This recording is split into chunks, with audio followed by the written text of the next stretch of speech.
ओम श्री गणेशाय नमः।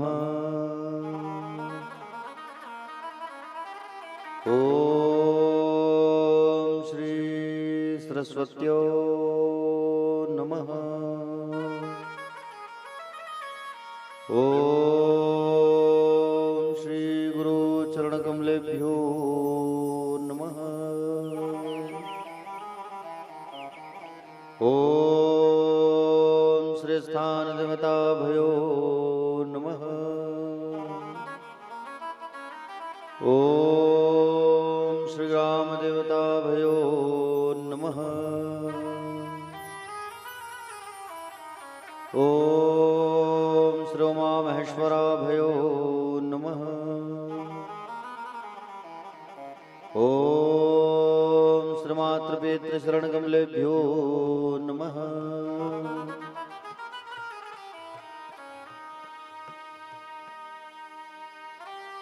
अज्ञानतिमिरान्धस्य ज्ञानाञ्जनशलाकया चक्षुर्मीलितं तस्मै श्री गुरवे नमः। यद्गिरते स्थिलकायते त्रिभुवने तापत्रयोन्मूलनी यद्वाक्यामृतजीवनिहजनयति स्वान्ति सतामकौतुकम्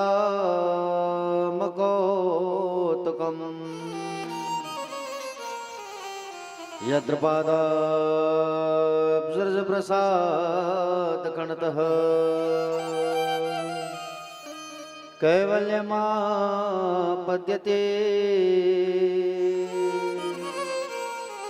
सोऽयं कोऽपि महेश्वरो विजयते श्रीपाणिपात्रो गुरुवे नमः। यद्गिरते स्थिलकायते त्रिभुवने तापत्रयोन्मूलनी यद्वाक्यामृतजीवनिहजनयति स्वान्ति सतामकौतुकम्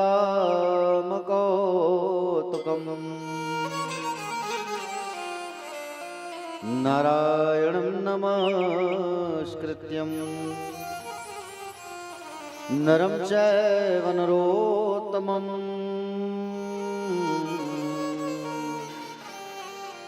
देवी सरस्वतीर्व्यासः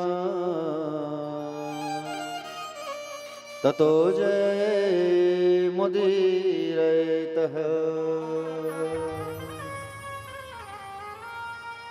नमो भगवते तोभ्यं वासुदेवाय धीमहि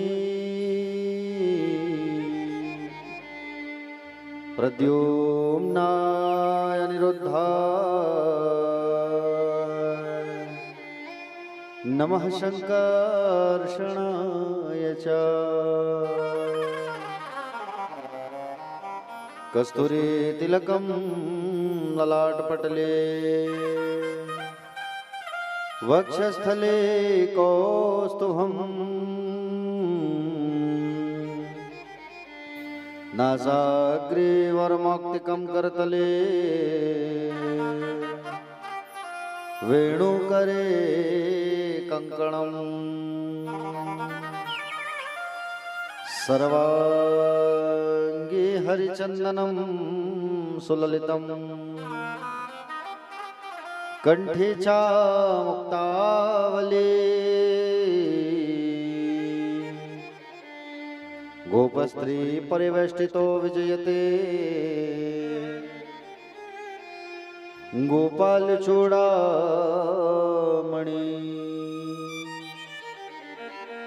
नीलाम्बुजश्यामलकोमलाङ्गम् सीतासमारोपितवामभागम् पाणौ महासायकचारुचापम्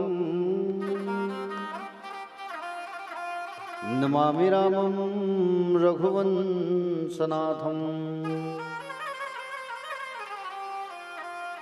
देवे प्रपन्नार्तिहरे प्रसीद प्रसीद मातर्जगतोऽखिलस्य प्रसीद विश्वेश्वरि पाहि विश्वम्। त्वमेश्वरि देवे चाराचरस्य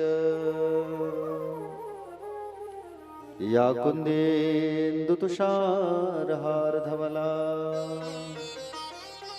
या शुभ्रवस्त्रावृता या वीणावरदण्डमण्डितकरा या श्वेतपद्मासना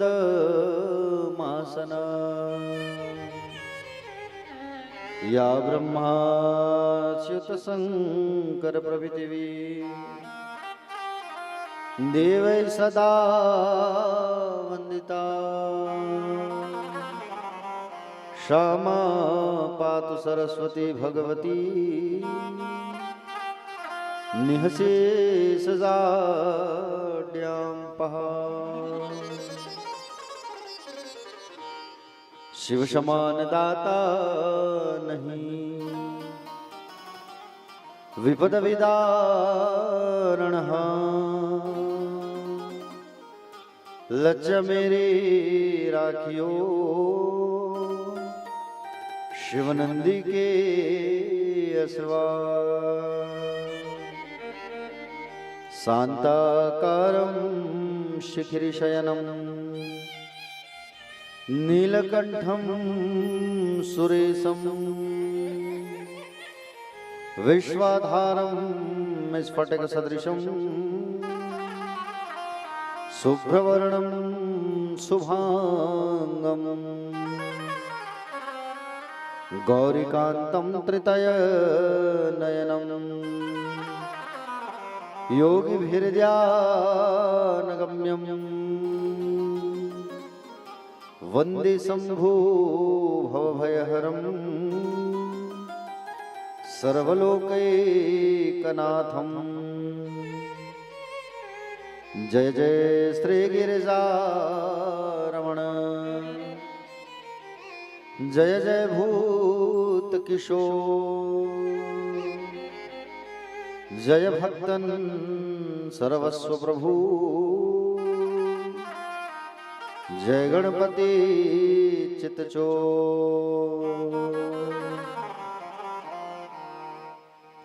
बोलिए महाकाल महाराज की जय। आइए सभी मिलकर सबसे पहले रुद्राष्टकम का पाठ करते हैं, फिर कथा पर आगे प्रवेश करेंगे। नमामि समीसान निर्वाण रूपम विभुं व्यापकं ब्रह्म वेदस्वरूपं। नमामि समीसान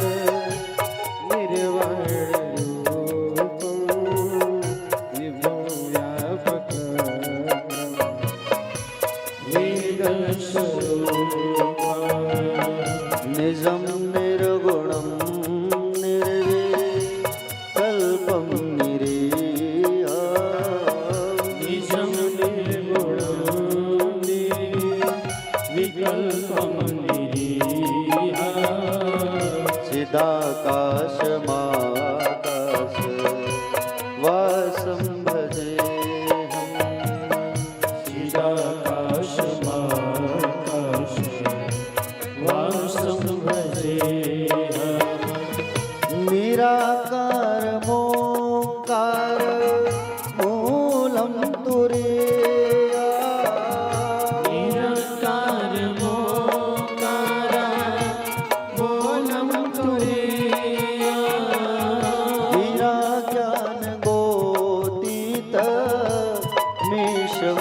गिरीश विराजन गोतीत भीषम गिरीश कराल महाकाल कालम कृपाल कराल महाकाल कालम कृपाल गुणागार संसार पारम नतोह गुणागार संसार पारम नतोह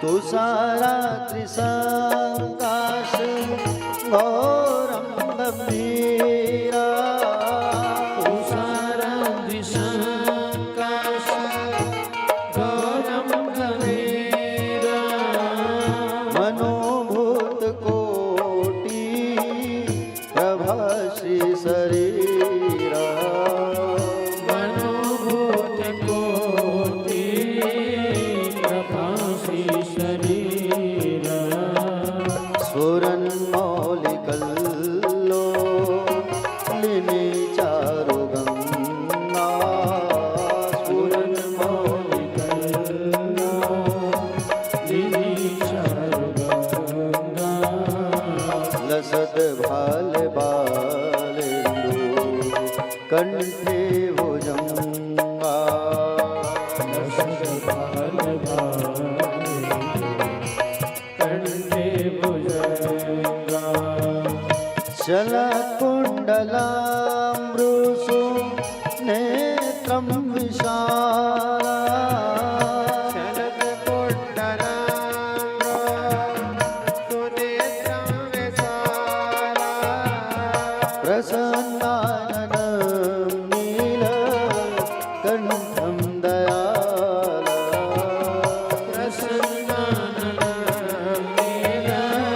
नीलकण्ठं दयाला मृगाधीश चर्मा वरं भूतमाला मृगाधीश शर्मा वरं मौनमाला प्रियं शङ्करं शर्वनाथं भजामि प्रियं शङ्करं सर्वनाथं भजामि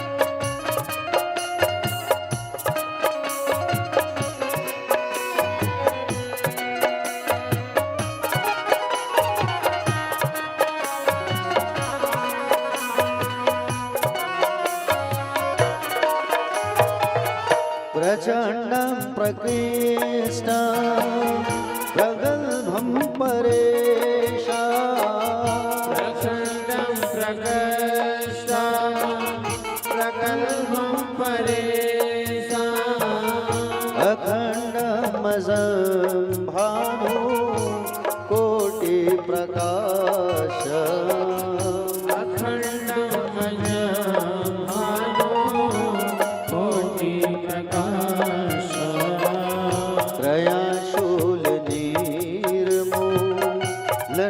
शूलपाणे त्रयाशूल निर्मूलनं शूलपाणि भजेऽहं भवानी पतिं भावगम्यम् भजेऽहं भवानी पतिभावगम्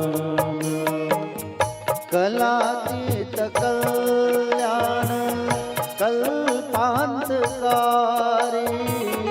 कलातीत कल्याण कल्पान्तकारी सदा सजनानंद दाता पुरारी सदा सच्चिदानन्द दाता पुरारी चिदानंद संदोह मोहापहारी चिदानन्द संदोह मोहापहारी प्रसीद प्रसीद प्रभु मन्मथारी प्रसीद प्रसीद प्रभो मन्मथारी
नया वधुमानाथ पादार विंदा नया वरुमानथ पादारविन्दा भजन्ति हलोके परेवा नारायण भजन्ति हलोके परेवा नराणा न ताव सुखं शान्ति संतापनाश न ताव सुखं शान्ति सन्तापनाश प्रसीद प्रभो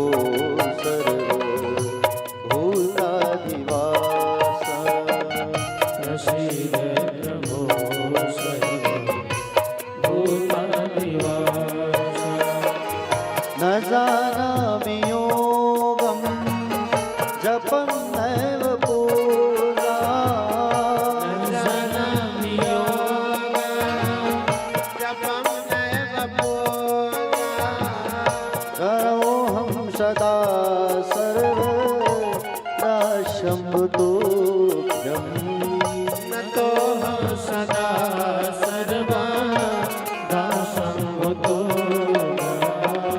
जरा जन्मदुःखः तातप्यमाना जरा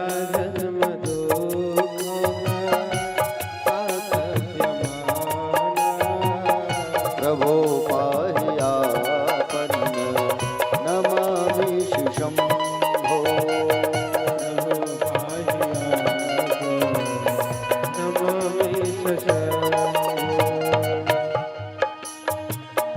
नमामि शमीशान निर्वाण रूपा नमामि शमीशान निर्वाणरूपा विभुं व्यापकं ब्रह्म वेदस्वरूपा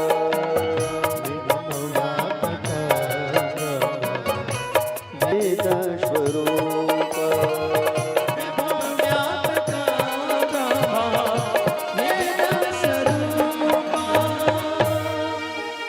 रुद्राष्टकमिदं प्रोक्तं विप्रेण हरतोषे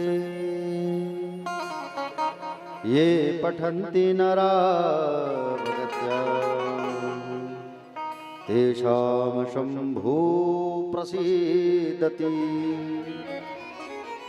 बोलिए श्री शिव महापुराण की, व्यास नारायण भगवान की, श्री शिवेश्वर भगवान की, राजलोचन भगवान की, भोलेश्वर महादेव भगवान की, कौशल्या मैया की, बटकेश्वरनाथ भगवान की, आदिशक्ति जगदम्बा महामाया मैया की, बमलेश्वरी मैया की, मर्यादा पुरुषोत्तम श्री रामचंद्र भगवान की, वीर बलवंत हनुमंत लला की, जगत गुरु शंकराचार्य भगवान की, धर्म सम्राट शंकर पात्र जी महाराज की, पूज्य अपने अपने माता पिता की, पूज्य अपने अपने गुरुदेव भगवान की, नर्मदेश्वर महिला समिति की सभी माताओं की, कथा पंडाल में विराजमान सभी भक्तजन, आदरणीय जन, सम्माननीय जन, करुणामयी ममतामयी दयामयी माताएं और शिव स्वरूप पिततुल्य आदरणीय जन, गणमान्य जन, दूर दूर से पधारे हुए सभी भक्त अनुरागी भक्तजन, अध्यात्म प्रेमी शिव भक्त प्यारे भक्तजन, आप सभी का व्यास मंच से हार्दिक वंदन है, स्वागत है, अभिनंदन है और आप सबका स्वागत है। आप सबको सादर सीताराम, जय श्री कृष्ण। आइए कथा में जब प्रवेश करते हैं हम तो सबसे पहले भगवान के उस पंचाक्षर मंत्र का जाप करते हैं, क्योंकि मन को एकाग्रचित्त करना बहुत जरूरी होता है। हम अपने अपने घर के काम को निपटा के आते हैं और घर के काम को करके हम यहाँ पहुँचते हैं तो हमारा मन जो है घर पर ही लगा हुआ होता है। तो आइए 2 मिनट सबसे पहले भगवान का नाम संकीर्तन, उसके पश्चात कथा में आगे प्रवेश करेंगे।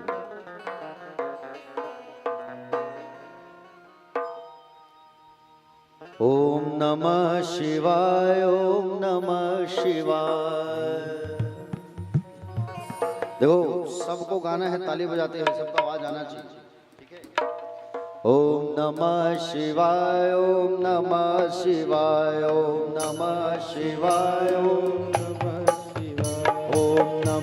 शिवाय, ओम नमः शिवाय, ओम नमः शिवाय, ओम नमः शिवाय, ओम नमः शिवाय, ओम नमः शिवाय, ओम नमः शिवाय, ओम नमः शिवाय, ओम नमः शिवाय, ओम नमः शिवाय, ओम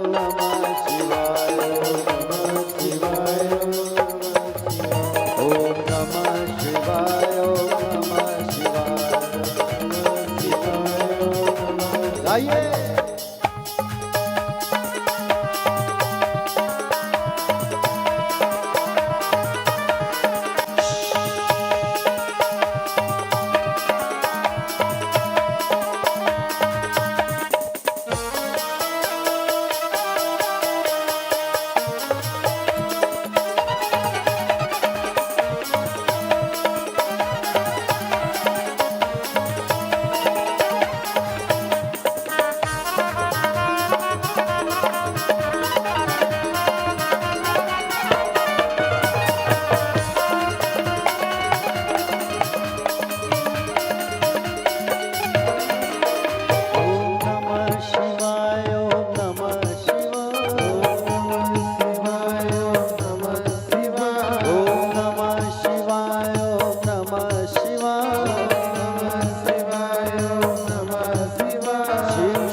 जटाधरा जटाधराय बोले जटाधरा जटाधराय बोले जटाधरा शिव जटाधराय बोले जटाधरा शिव चंदाधराय बोले चंदाधरा शिव चंदाधराय बोले चंदाधरा शिव चंदाधराय बोले चंदाधरा शिव चंदाधराय बोले चंदाधरा शिव गंगाधराय बोले गंगाधरा शिव गंगाधराय बोले गंगाधरा ओम नमः शिवाय ओम नमः शिवाय ओम नमः शिवाय ओम नमः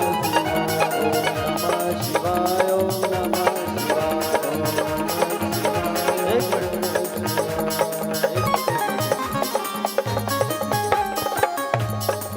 एक मिनट हम ही लोग गा रहे हैं और हम ही लोग बजा रहे हैं, आप लोग बिल्कुल चुप बैठे हो। अरे कम से कम मुंह लग खोलो। उपास काली रहो, आज नहीं है उपास, है नहीं, आज तो कम से कम भोजन करके आए हो सब के सब है, तो कम से कम थोड़ा आवाज निकालो है? चलो बोलो मेरे साथ, अभी आप लोग बजाना मत भैया है? चलो ओम नमः शिवाय ओम नमः शिवाय ओम नमः शिवाय ओम नमः शिवाय। थोड़ा और टेम्पो बढ़ाओ आवाज का। ओम नमः शिवाय ओम नमः शिवाय। आइए अब संगीत में गाएंगे ठीक सब मिलके, ठीक है? ओम नमः शिवाय ओम नमः शिवाय नमः शिवाय ओम नमः शिवाय ओम नमः शिवाय ओम नमः शिवाय। नमः शिवाय ओम नमः शिवाय जय हो।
भस्मी रमा शिव भस्मी रमाय भोले भस्मी रमा शिव त्रिशूल धराय भोले त्रिशूल धरा शिव त्रिशूल धराय भोले त्रिशूल धरा शिव बाघम्बराय भोले बाघम्बरा शिव बाघम्बराय भोले बाघम्बरा शिव बाघम्बराय भोले बाघम्बरा शिव बाघम्बराय भोले बाघम्बरा शिव विश्वेश्वराय शिव विश्वेश्वरा शिव विश्वेश्वराय भोले विश्वेश्वरा शिव घुष्मेश्वराय भोले घुष्मेश्वरा शिव विश्वेश्वराय भोले विश्वेश्वरा शिव नागेश्वराय भोले नागेश्वरा शिव नागेश्वराय भोले नागेश्वरा ओम नमः शिवाय ओम नमः शिवाय ओम नमः शिवाय ओम नमः शिवाय ओम नमः शिवाय ओम नमः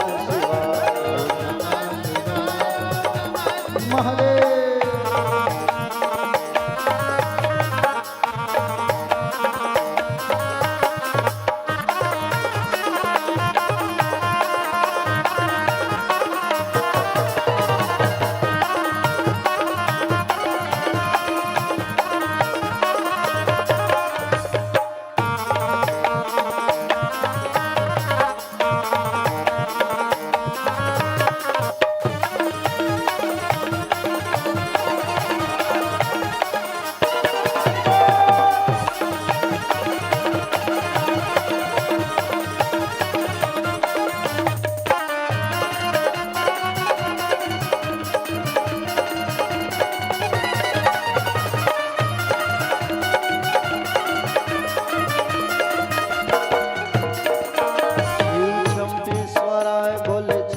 विश्वेश्वराय चंपेश्वराय भोले चंपेश्वराय शिव विश्वेश्वराय भोले विश्वेश्वराय शिव विश्वेश्वराय भोले विश्वेश्वराय शिव सर्प लटकाए भोले सर्प लटकाए सर्प लटकाए भोले सर्प लटकाए शिव डमरू धराए भोले डमरू धराए डमरू धराय भोले डमरू धराय शिव नर्मदेश्वराय भोले नर्मदेश्वराय नर्मदेश्वराय भोले नर्मदेश्वराय शिव नरहरेश्वराय भोले नरहरेश्वराय नरहरेश्वराय भोले नरहरेश्वराय शिव गोपेश्वराय भोले गोपेश्वराय गोपेश्वराय भोले गोपेश्वराय ओम नमः शिवाय ओम नमः शिवाय ओम नमः शिवाय ओम नमः शिवाय ओम नमः शिवाय ओम नमः शिवाय ओम नमः शिवाय ओम नमः शिवाय ओम नमः शिवाय ओम नमः शिवाय ओम नमः शिवाय ओम नमः शिवाय ओम नमः शिवाय ओम नमः शिवाय ओम नमः शिवाय।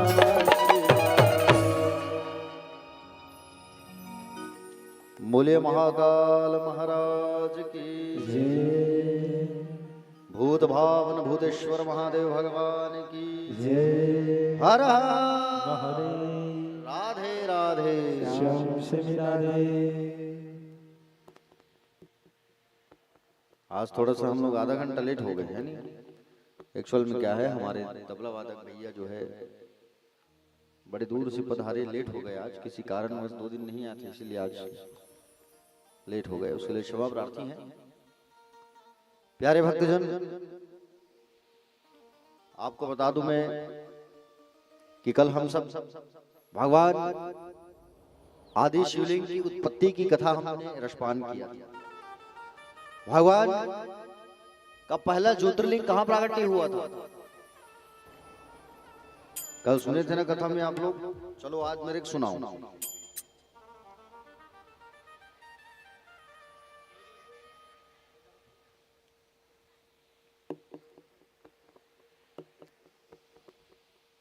भगवान का ज्योतिर्लिंग कहां प्राकट्य हुआ था?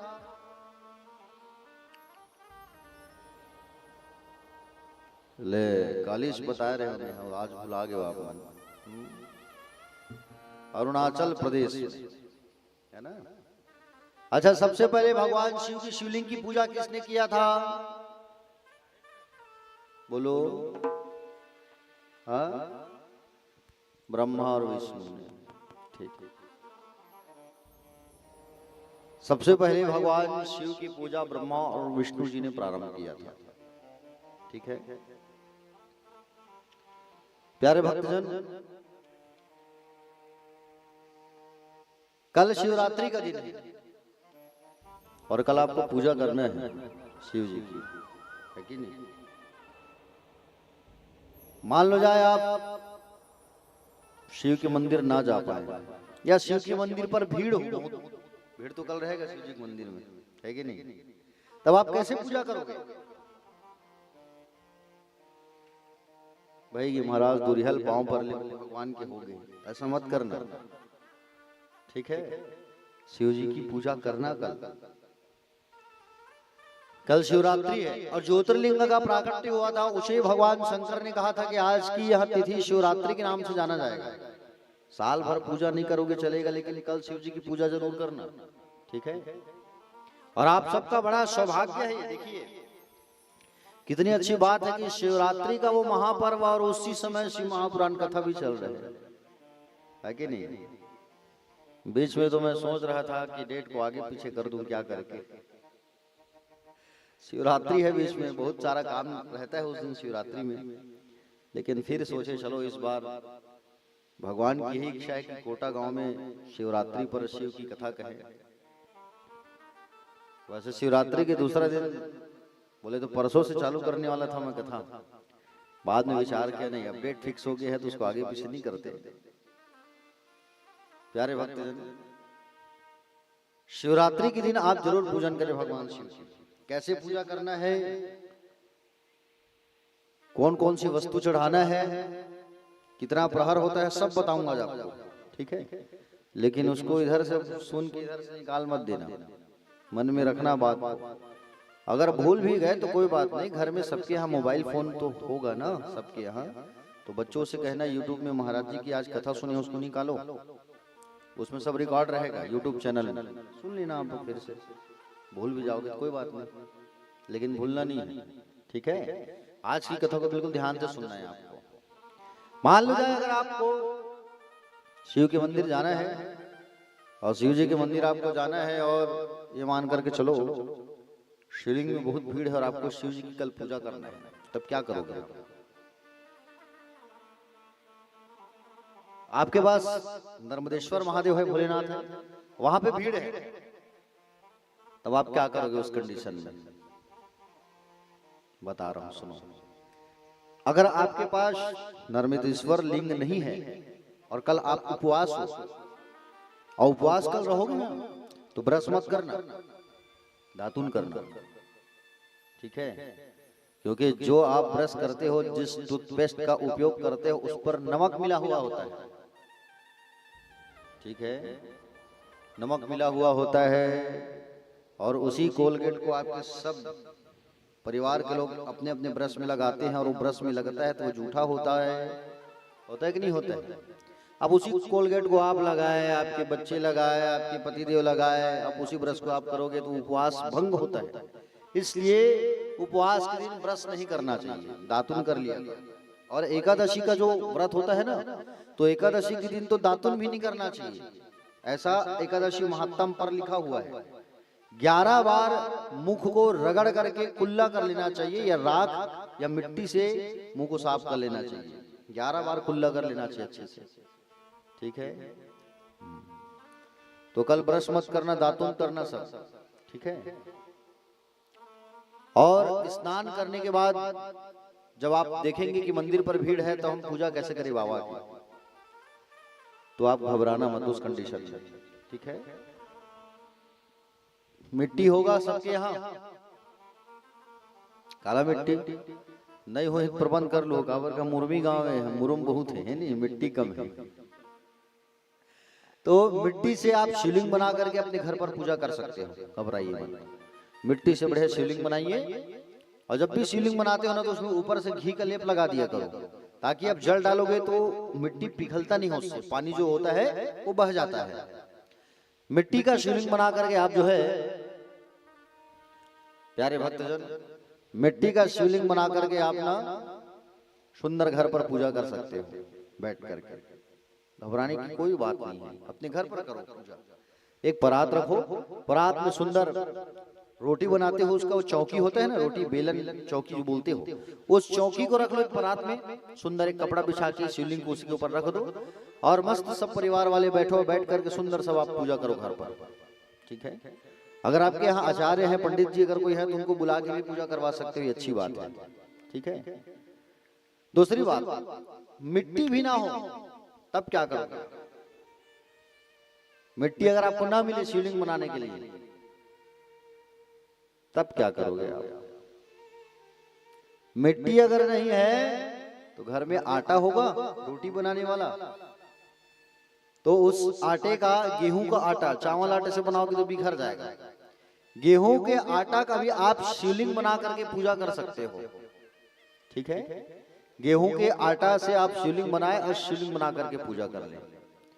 मान लो जाए अगर आपके पास में गेहूं का आटा भी नहीं है, तब क्या करोगे?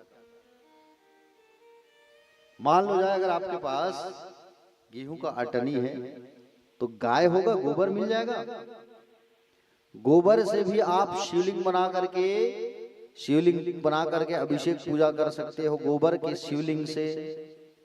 मान लो जाए मंदिर के पीछे कनेर का पेड़ है, फूल है, उस फूल से ही, कनेर के पुष्प से ही आप या तो उसके फल से शिवलिंग बना करके उसकी पूजा कर सकते हो, ठीक है। दूसरी बात,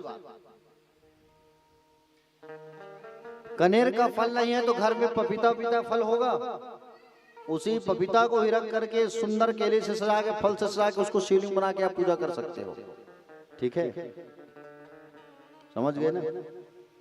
अगर फल भी ना हो तब क्या करोगे आप? अब किसका शिवलिंग बनाओगे आप? महाराज गांव में फल नहीं मिलता, कैसे करें? मत घबराओ, किराना दुकान है गांव में, जहां पर आपके यहां मान के चलो अगर फल नहीं है तो गुड़ ले आना, गुड़, ठीक है, और गुड़ को बढ़िया घी में मिक्स करके गुड़ का भी शिवलिंग बना के आप पूजा कर सकते हो, ठीक है। और गुड़ भी नहीं है तब क्या करोगे अब बताओ? उसका भी उपाय है। अगर गुड़ ना हो तो घर में मक्खन होगा, गाय वाय दुहात हो ही तो माखन हो ही नहीं है? और उस मक्खन से भी आप शिवलिंग बना करके पूजा कर सकते हो। अगर मक्खन नहीं है तब क्या करोगे अब बताओ? घर में चावल हो ही, चावल को सुंदर भात बना लो, भात बना करके चावल को अच्छे से मिक्स करके उसका ही शिवलिंग बना के आप पूजा कर सकते हो। अगर चावल भी ना हो तब क्या करोगे? आप स्नान करने गए हो तालाब और आपको स्नान करने के बाद अब शिवलिंग चाहिए, पूजा करना है, तो अगर आपके पास आसपास शिवलिंग ना हो तो अपने हाथ के इस अंगूठे को शिवलिंग मान करके आप इस अंगूठे की ही पूजा कर सकते हो। घबराने की इसमें कोई बात नहीं है, लेकिन शिव की पूजा करो। शिव की पूजा करना बहुत जरूरी है, क्योंकि शिव के बिना कल्याण नहीं है। शिव का अर्थ होता है कल्याण, ठीक है। हाँ, शिव की पूजा करना जरूरी है, लेकिन शिवरात्रि पर 4 प्रहर पूजा करना चाहिए, ठीक है। शिवरात्रि के दिन सायं 6 से 9, 9 से 12, 12 से 3, 3 से सुबह 6, 4 प्रहर की पूजा होती है। और प्रातः काल 6 के बाद जब फिर स्नान करके पूजा करेंगे तो 5 प्रहर। शिवरात्रि का 4 और दूसरे दिन का 1, 5 प्रहर की पूजा होती है। वैसे शास्त्र पर उल्लेख है कि शिवरात्रि के दिन तो सोना नहीं चाहिए, रात भर जाग करके पूजा करना चाहिए, ठीक है।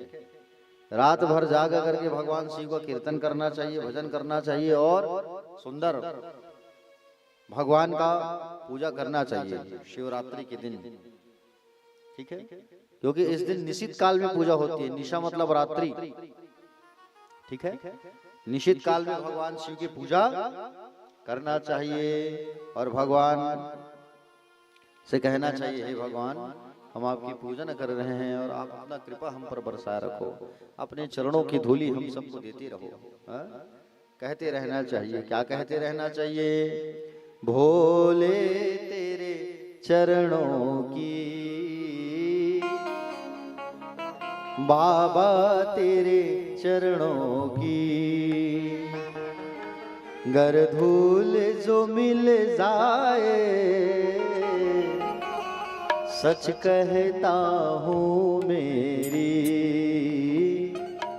सच कहता हूँ मेरी, तकदीर बदल जाए, भोले तेरे चरणों की, बाबा तेरे चरणों की, कर धूल जो मिल जाए, सच कहता हूँ तेरी, सच कहता हूँ तेरी, तकदीर बदल जाए, भोले तेरे चरणों की, बाबा तेरे चरणों की।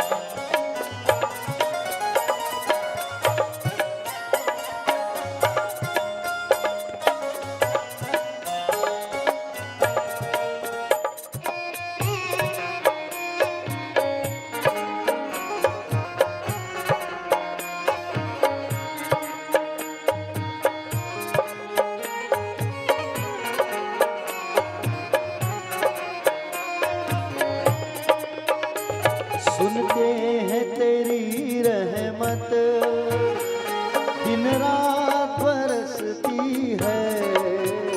सुनते हैं तेरी रहमत, दिन रात बरसती है।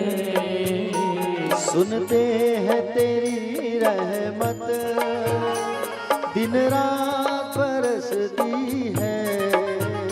सुनते हैं तेरी रहमत, दिन रात बरसती है। एक बूंद जो मिल जाए, एक बूंद जो मिल जाए, दिल की कल खिल जाए। बोले तेरे चरणों की, बाबा तेरे चरणों की।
ये मन बड़ा चंचल है, कैसे तेरा भजन करूं। ये मन बड़ा चंचल है, कैसे तेरा भजन करूं। ये मन बड़ा चंचल है, कैसे तेरा भजन करूं। ये मन बड़ा चंचल है, कैसे तेरा भजन करूं। जितना इसे समझाऊं, जितना इसे समझाऊं, उतना ही मचल जाए। बोले तेरे चरणों की, बाबा तेरे चरणों की।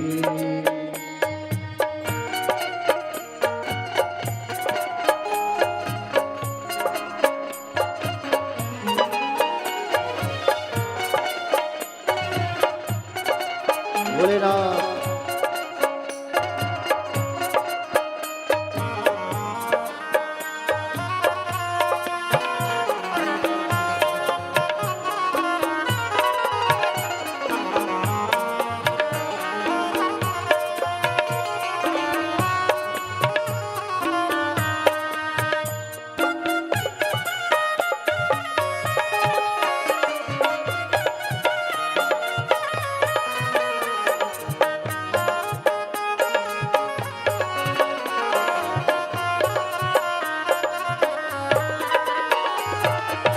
और क्या कहना है, देखो बाबा से कहना, नजरों से गिराना ना, चाहे जितनी सजा देना।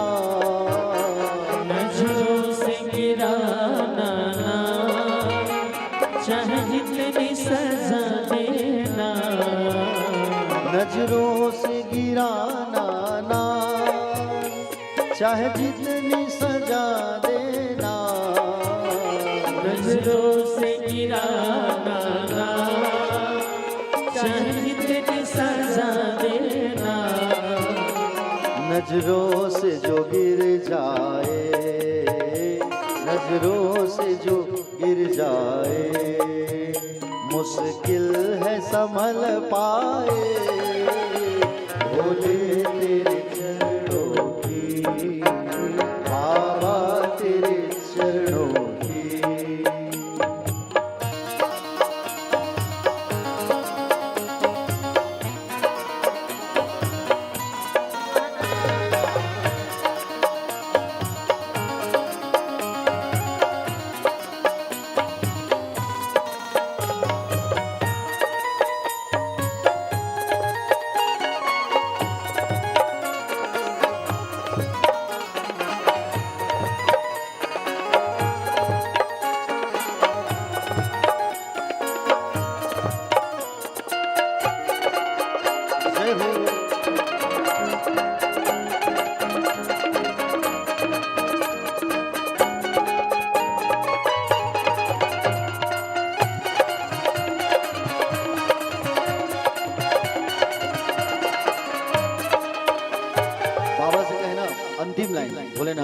दिल से कहना बाबा से, कल शिवरात्रि है, ठीक है।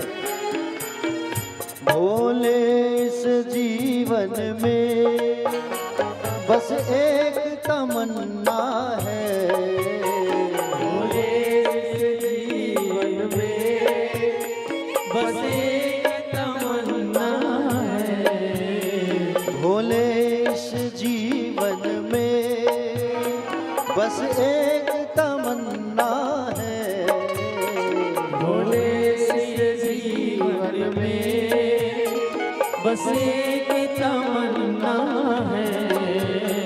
तुम सामने हो मेरे, तुम सामने हो मेरे, मेरी जान निकल जाए भोले तेरे चरणों की, बाबा तेरे चरणों की, कर धूल जो मिल जाए भोले तेरे चरणों की, बाबा तेरे चरणों की, कर धूल जो मिल जाए।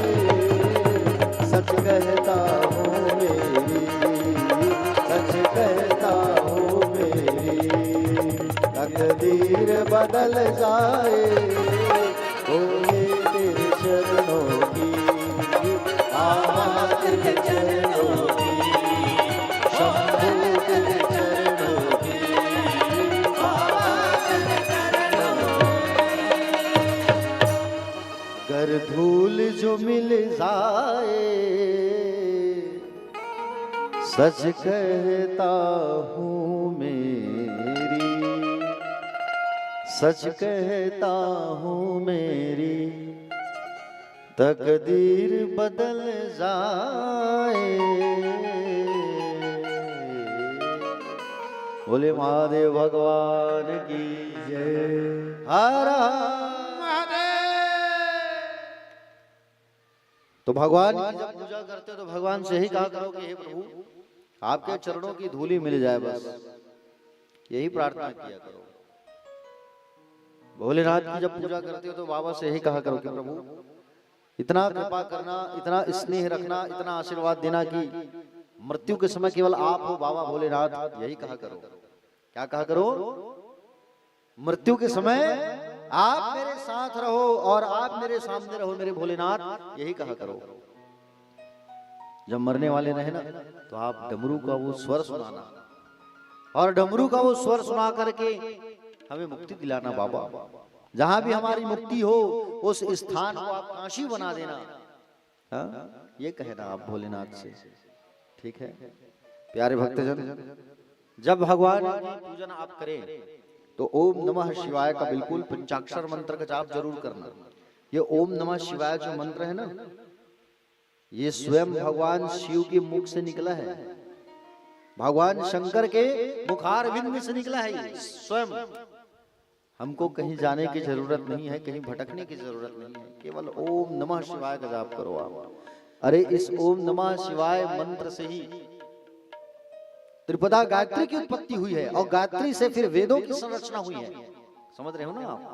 इसलिए प्यारे भक्तजन, इसलिए आप ओम नमः शिवाय का जाप करिए आप निरंतर। ओम नमः शिवाय, ओम नमः शिवाय।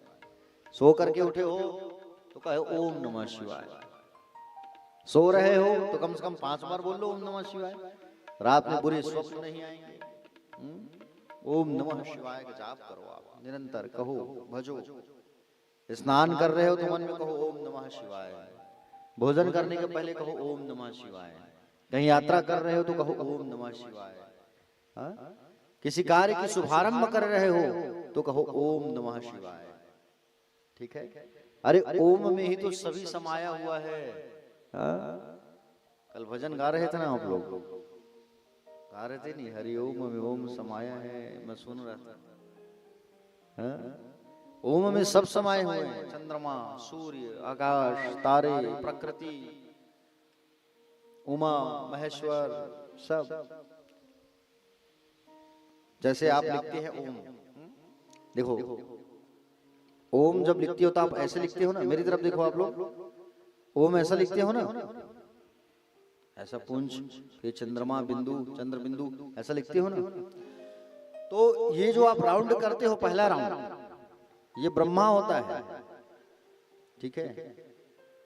और ये जो नीचे वाला जो राउंड होता है वो विष्णु है, ठीक है।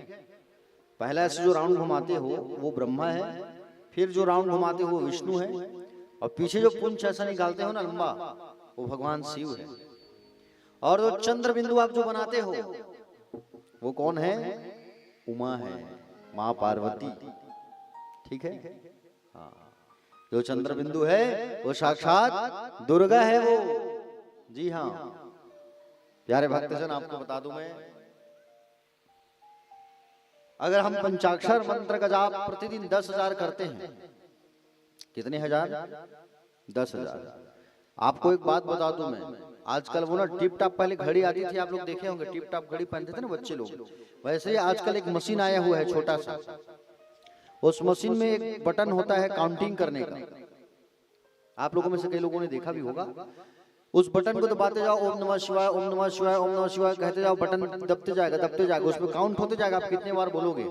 आप जब थक जाओगे तब देखोगे कि मैंने, मेरा मंत्र जो है 100 बार हो गया। ज्यादा नहीं आती, 25 रुपए 50 रुपए का वो इलेक्ट्रॉनिक वो घड़ी आती है टिप टॉप वाली, केवल उसमें काउंटिंग होता है, बाकी कुछ नहीं। आप सुबह जपोगे, फिर शाम को चालू करोगे तो वो 101 से ही चालू होगा, वो फिर 1 से नहीं होगा, क्योंकि 100 तो जाप कर चुके हो ना। ऐसे ऐसे ऐसे ऐसे आप दिन में कम से कम 10,000 मंत्र जाप करोगे प्रतिदिन, तो 3 वर्ष में ये जो ओम नमः शिवाय का जो मंत्र है वो सिद्ध हो जाता है, समझ रहे हो ना। और जब मंत्र सिद्ध हो जाता है तो फिर उस मंत्र की चमत्कार होने लगती है, ठीक है। अगर किसी की तबीयत खराब हो गई या किसी को नजर लग गया, आप अगर उस मंत्र का सिद्धि कर लिए हो तो किसी के सिर के ऊपर अपना हाथ रखो और उस मंत्र को बोल दो आप 3 बार, भगवान शंभू का ध्यान करके, उसका नजर उतर जाएगा। और तो और वो सब चीज तो छोड़ो, आप जब ये मंत्र सिद्ध हो जाएगा तो स्वयं भगवान शंकर आपका इंतजार करेंगे कि ये मेरी भक्त कब आएगी मेरा पूजा करने के लिए, जो मेरे मंत्रों को सिद्धि की है। और वो आकर के कब अपने मुंह से ओम नमः शिवाय बोले, बाबा खुद इंतजार करेंगे आपका, सोचो आप, समझ रहे हो ना। हाँ, बाकी भक्त आएंगे, ठीक है, कोई बात नहीं, लेकिन बाबा उस समय का इंतजार करते रहेंगे कि आप कब आओगे। तो डेली प्रयास किया करो इस मंत्र को, आप सोते जागते खाते पीते उठते काम करते करते, ऑफिस भी गए हो अपना कार्य कर रहे हो तो ओम नमः शिवाय जपते रहो आप, ठीक है। 3 साल तक ये प्रक्रिया करोगे तो ओम नमः शिवाय का जो मंत्र है वो सिद्ध हो जाता है, और सिद्ध हो जाने के बाद फिर उस मंत्र जो है अपना चमत्कार दिखाना चालू कर देता है, ठीक है।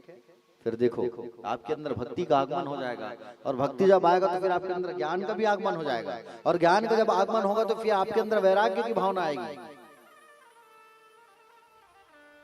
और फिर आप कैलाश के वासी बनने से आपको कोई नहीं रोक पाएगा, समझ रहे हो ना। आप जरूर कैलाश के वासी बन जाओगे। कैलाश में कौन रहते हैं? भगवान शंकर। और आपको एक बड़ी मजे की बात बता रहा हूं मैं, अभी आपका ये जो कोटा गांव है ना, वो कोटा नहीं है, अभी कैलाश बन चुका है, ठीक है।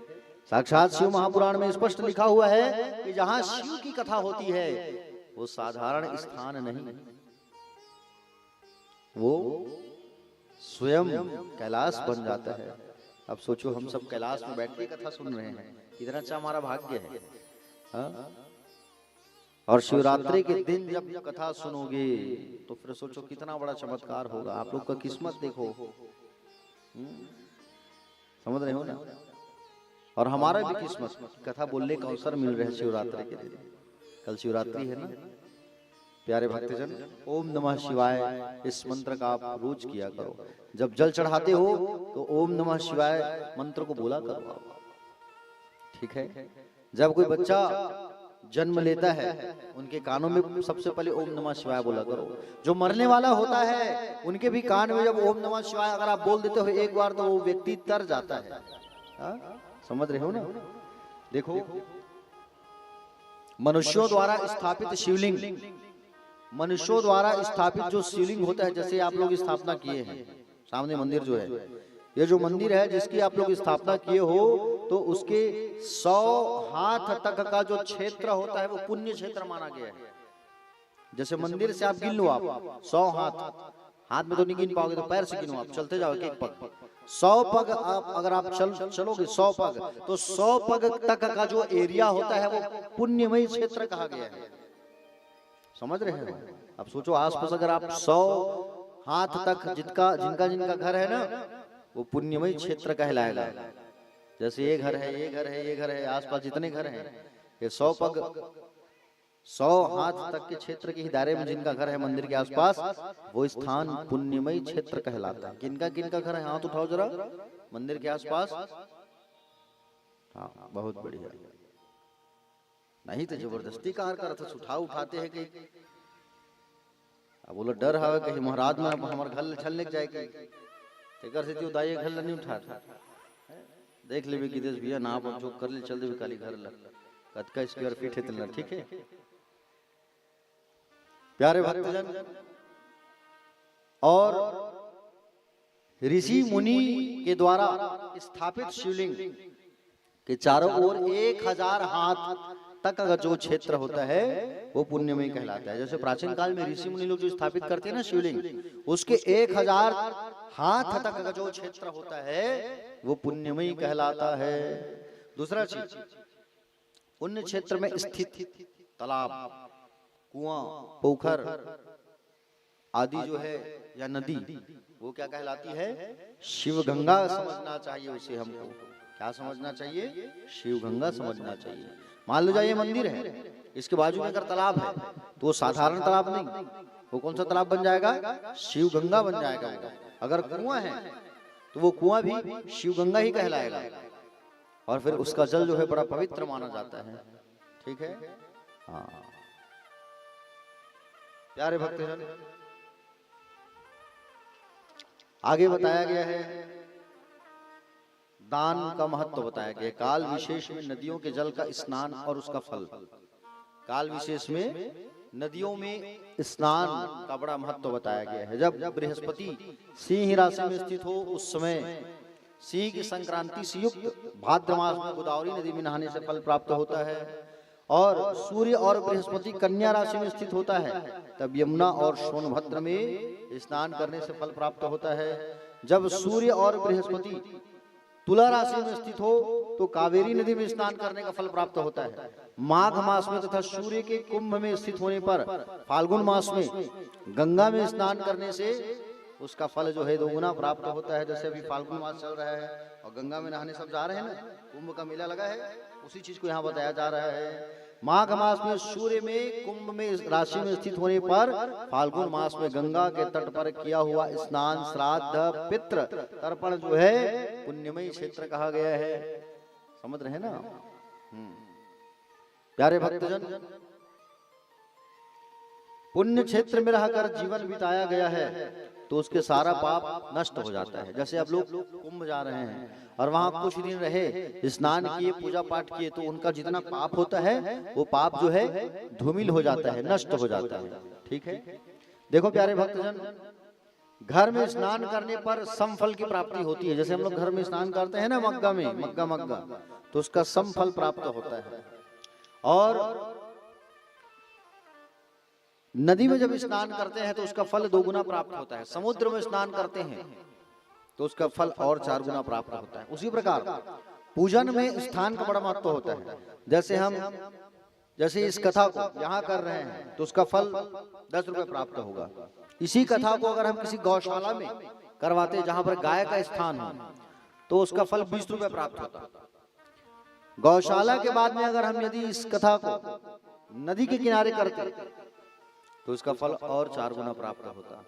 नदी के बाद में अगर हम इस कथा को अगर किसी पुण्यमय तीर्थ स्थान में कराते तो उसका फल और 4 गुना प्राप्त होता है। और उसी कथा को जब हम सप्तगंगा, जैसे गंगा, कावेरी, यमुना किनारे कराते हैं तो उसका फल और 4 गुना अत्यधिक प्राप्त होता है। यहाँ पर स्थानों का बड़ा महत्व बताया गया है। लेकिन जहां भी रहो, जिस देश में रहो, जिस भेष में रहो, केवल शिव शिव कहते रहो, बोलते रहो। देखो सतयुग में किए गए दान पुण्य का पूरा फल प्राप्त होता था। सतयुग में पूर्ण फल प्राप्त होता था। त्रेता युग में 3/4 फल प्राप्त होने लगा। समझ रहे हो मेरी बात को? सतयुग में लोग जब पूजा करते थे ना, तो पूजा का फल 1 किलो मिलता था। ठीक है, उदाहरण देख समझा रहा हूं। त्रेता युग में जब लोग पूजा करने लगे तो उसका फल जो है 3 पाव मिलने लगा। द्वापर जब आया तो आधा किलो हो गया, और कलयुग जब आया तो 1 पाव ही फल मिलता है पूजा का। कहने का मतलब पूर्ण चौथाई पूर्ण फल प्राप्त होता था सतयुग में, त्रेता में 3/4, द्वापर में आधा, और कलयुग में 1/4 फल प्राप्त होता है पूजा का। ठीक है, क्योंकि दान पुण्य का जो फल है वो श्रद्धा के आधार पर मिलता है। सतयुग में श्रद्धा और विश्वास पूर्ण था। त्रेता युग जब आया तो घट गया, द्वापर आया तो घट गया, और कलयुग आया तो पूरा घट गया। इसलिए श्रद्धा और विश्वास के आधार पर पूजन का फल जो है हमें प्राप्त होता है। ठीक है, और उस समय मनुष्यों की आयु भी डबल हुआ करता था, ऐसा नहीं, मनुष्यों की जो आयु है वो डबल हुआ करता था। प्यारे भक्तजन, सतयुग के जो लोग थे ना, वो 1 लाख साल तक जिंदा रहते थे। कितने साल तक? जोर से बोलो। 1 लाख साल तक जिंदा रहते थे। अब सतयुग के बाद आया त्रेता युग, तो त्रेता युग में लोग कितने साल रहते थे जिंदा? 10,000। राम जी के जमाने में 10,000 साल तक। और उसके बाद जब आया द्वापर, तो द्वापर में 1,000 साल हो गया, और उसके बाद आया कलयुग तो 100 साल हो गया। एक शून्य कम होते होते होते होते आ गया, है कि नहीं? और आपको बता दूं मैं, अब 100 में भी 100 तक जिंदा रहेंगे कोई ठिकाना नहीं है। समझ रहे हो नहीं? क्योंकि हम इतने मिलावटी चीज खा रहे हैं आज, है कि नहीं? शुद्ध चीज नहीं खा रहे हैं। पहले के लोगों को देखना कितना शुद्ध चीज खाते थे, 4 बजे उठते थे, कड़ी मेहनत करते थे। अब हम आधुनिक चीजों के आगमन से हम आलस्य होते जा रहे हैं। समझ रहे हो? जैसे पहले खेत में कटाई होता था फसल का, तो समहसिया लेके जाते थे। अब हार्वेस्टर का जमाना आ गया है। खुदाई करना है तो नांगर और बैलों में लेकर के हल चलाया जाता था। अब उसके लिए भी ट्रैक्टर का प्रबंध हो गया है। मेहनत हम नहीं कर रहे हैं, और ये हमारा शरीर कहता है कि हम जितना मेहनत करेंगे उतना शरीर अच्छा रहेगा। समझ रहे हो ना? इसलिए 100 साल की आयु मिली है, ऐसा मत समझना। काल कब आ जाए भैया कोई कहा नहीं जा सकता। ठीक है, काल जो है कब आ जाए कुछ नहीं कहा जा सकता। ये काल जो है फोन करके नहीं आता कि मैं आ रहा हूँ, तैयार रहो लेने करके। फोन करता है क्या? ये कुछ ना फोन करे हुई कोटा गांव में बात अलग है भाई, बाकी हमारे को तो फोन टावर नहीं रहा है, बिना फोन लगे आते। बोलिए महाकाल महाराज की। प्यारे भक्तजन, चिंता मत करिए, भगवान शिव का नाम लेते रहिए, आपका कल्याण ही होगा। ठीक है, क्योंकि कहा भी गया है, क्या कहा गया है? शिव शिव जब कहते रहोगे तो बिल्कुल भगवान शिव के कानों में जिस दिन तुम्हारी बात चली जाएगी तो तुम भगवान तुम्हारी बात जरूर सुनेंगे। और क्या कहना चाहिए? जय हो भोलेनाथ की, चिंता किस बात की। केवल यही कहा करो, जय हो भोलेनाथ की, चिंता किस बात की।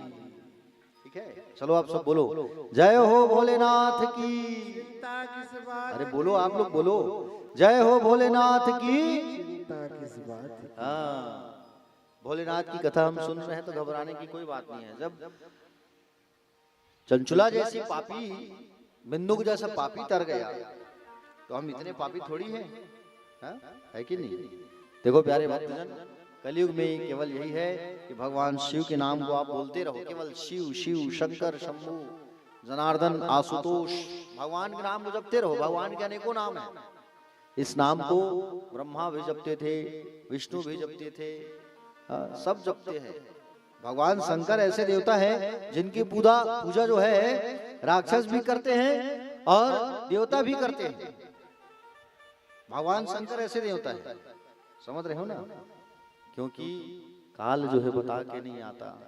ठीक है, कभी सपने में अगर तुम्हारा पैर कीचड़ में धंस रहा है, अगर ऐसा देख लिए तुम, तो ये मान करके चलो 7 महीने में तुम्हारी मृत्यु निश्चित है। कभी सपना आ गया धोखे से कि तुम्हारा पैर कीचड़ में धंस रहा है, और कीचड़ में तुम्हारा पैर धंस रहा है, तो 7 महीने में मृत्यु निश्चित है। सपने में कहीं तुम कुम्हार के हाथी अर्थात गधे पर बैठ के सवारी कर रहे हो, तो 9 महीने में मृत्यु निश्चित है। ठीक है, 9 महीने में मृत्यु जो है निश्चित है। कान की ध्वनि सुनाना बंद हो जाए तो 3 महीने में मृत्यु निश्चित है। उससे पहले जाने की तैयारी करना चालू कर दो आप, ठीक है। हाँ, कभी ये मत कहना कि अभी हमारा भजन करने का समय नहीं आया है, हमारा अभी टाइम नहीं आया है, जब बूढ़े हो जाएंगे, जब रिटायरमेंट हो जाएंगे 60 के बाद भगवान का भजन करेंगे। अरे ऐसा मत कहो भैया। तुम्हारी आयु कितनी है पता है? 40 साल की तुम्हारी आयु है। ब्रह्मा जी ने तुमको 40 साल ही दिया है, समझ रहे हो ना? ब्रह्मा जी ने तुमको 40 साल ही दिया है। ब्रह्मा जी समान समान आयु बांटे हैं सब। किसको किसको आयु बांटे हैं पता है आपको? आदमी को, गधा को, उल्लू को और कुत्ते को, ठीक है। किसको किसको? मनुष्य को, उल्लू को, कुत्ता को और गधा को, ठीक है। 40 साल बांटे थे ब्रह्मा जी जो है। 40 तुम, 40 तुम, 40 तुम, 40 तुम, रख लो 40 साल। 40 साल तुम जो है रख लो, ऐसा बांटे थे। और उसके बाद 40 साल जब बांटे थे प्यारे भक्तजन, आपको बता दूं मैं, उतने में गधा आया ब्रह्मा के पास और गधा के कहने लगा, ब्रह्मा जी बोले 40 साल आप मुझे आयु दिए हो, 40 साल तक मैं संसार का बोझ नहीं ढो सकता, मेरी उम्र आधी कर दो आप। ठीक है, जाओ, आधा किया। तो गधा का उम्र कितना हुआ? 20। अब गधा के बाद में कुत्ता आया और कुत्ता आके कहता है कि ब्रह्मा जी 40 साल तक मैं भोगते रहूंगा, अच्छा बात नहीं है। 40 साल तक गांव में घर के बाहर चौकीदारी थोड़ी करूंगा मैं, आधा कर दो मेरा उम्र। जा तेरा उम्र भी आधा कर दिया, कितना हो गया? 20। 40 से 20 हो गया। उसके बाद उल्लू आया। अब उल्लू आके कहा, ब्रह्मा जी मेरी आयु जो है आधी कर दो भाई, मैं रात भर नहीं जा सकता, 40 साल तक जागते रहूंगा, मर तो जाऊंगा। 40 साल तक गांव की चौकीदारी नहीं कर सकता, मेरी उम्र आधा कर दो। अब ब्रह्मा जी ने आधा कर दिया, जा बेटा, ठीक। लेकिन ये आदमी जो है ना, मनुष्य, ये मनुष्य जो है उसकी मांगने की प्रवृत्ति कभी नहीं जाती। चाहे भगवान से मांगे, चाहे परिवार से मांगे, चाहे माँ बाप से मांगे, चाहे पड़ोसी से, लेकिन मांगते है नहीं। देत वो रापा हवाए का दिन, हमारे यहाँ रापा बेट टूट गए। दिवाली तिहार आता देत बरस हवाए का, वो पोता लिपे करना है, लिपे पर मोरे यहाँ बरस नहीं दिखाता है कि नहीं। देत मही हवाए का, वो बुहार भाजी लाने हैं कर बाबू खेत लेटोर के, है कि नहीं। ये मांगने का आदत हम लोग का कभी नहीं जाता। प्यारे भक्तजन, ब्रह्मा के पास आया आदमी जो है, और ब्रह्मा के पास आकर के कहने लगा, ब्रह्मदेव अरे 40 साल में क्या होगा, और बढ़ा देते आयु ब्रह्मदेव। ब्रह्मा जी ने कहा, जा ले ले। किसका? वो गधा का रखा है, गधा का ले ले। गधा का आयु मिल गया। थोड़ी देर बाद आदमी फिर आ गया ब्रह्मा जी के पास। बोले, ब्रह्मा जी बच्चे आएंगे, बच्चों को शादी भी करना होगा, उम्र बढ़ा देते थोड़ा, क्या होगा उतने में, नाती वाती भी देख लेता, जा ले ले। वो कुत्ता का रखा है, उसको भी ले ले तू।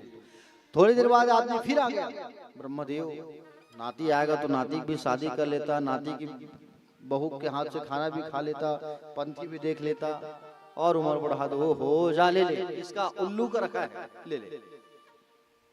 अब देखो, हमको जिसकी जिसकी आयु मिली है, हमारी सदगति, हमारी गति वैसे ही हो जाती है। याद रखना, ध्यान देना मेरी बात पर, ठीक है। 40 साल तक क्या होता है? 40 साल तक हम लोग बिल्कुल चकाचक रहते हैं, टकाटक रहते हैं, ठीक है ना। 40 साल तक हम लोग जो है चकाचक रहते हैं, कुछ नहीं होता। 40 साल तक तो बिल्कुल एकदम फुल पावर। 40 पार के फिर आंख कमजोर नहीं दिखाए महाराज, चश्मा लग गए हम, अल्लाह है कि नहीं। 40 के बाद धीरे धीरे धीरे धीरे 40 और 60 में हम क्या करते हैं पता है? हम 40 और 60 के बीच में एकदम टेंशन रहता है। लइका मन बाढ़ के है, नौकरी लग जतीस, बने बिहाव लग जतीस, हो बने बहू आ जतीस, बहुत टेंशन, पूरा परिवार का टेंशन रहता है हमारे ऊपर। क्यों? काबर टेंशन ली थे? काबर का गधा के मिले हैं, मिले ही नहीं गधा के। गधा काम का है, बोझ ढोने का तो है ना काम, तो हम भी बोझ ढोते हैं। किसका? परिवार का। 60 जैसे हुए तो फिर अब काम धाम तो करते नहीं 60 के बाद में, हैं? 60-65 के हुए फिर रिटायरमेंट हो गए। सरकार भी रिटायरमेंट कर देती है। घर में बैठ कर केवल चिल्लाने का काम होता है, बहू चाय बनाओ, समझी आए है, बहू ये मोर मित्र आ है, दोस्त चाय बना, ये खाली टोकरा घलो चिल्ला रहेगा हमारे घर के ससुर है? केवल चिल्लाए काम, काबर के कुत्ता मिले, कुत्ते का काम क्या है? भौंकने का।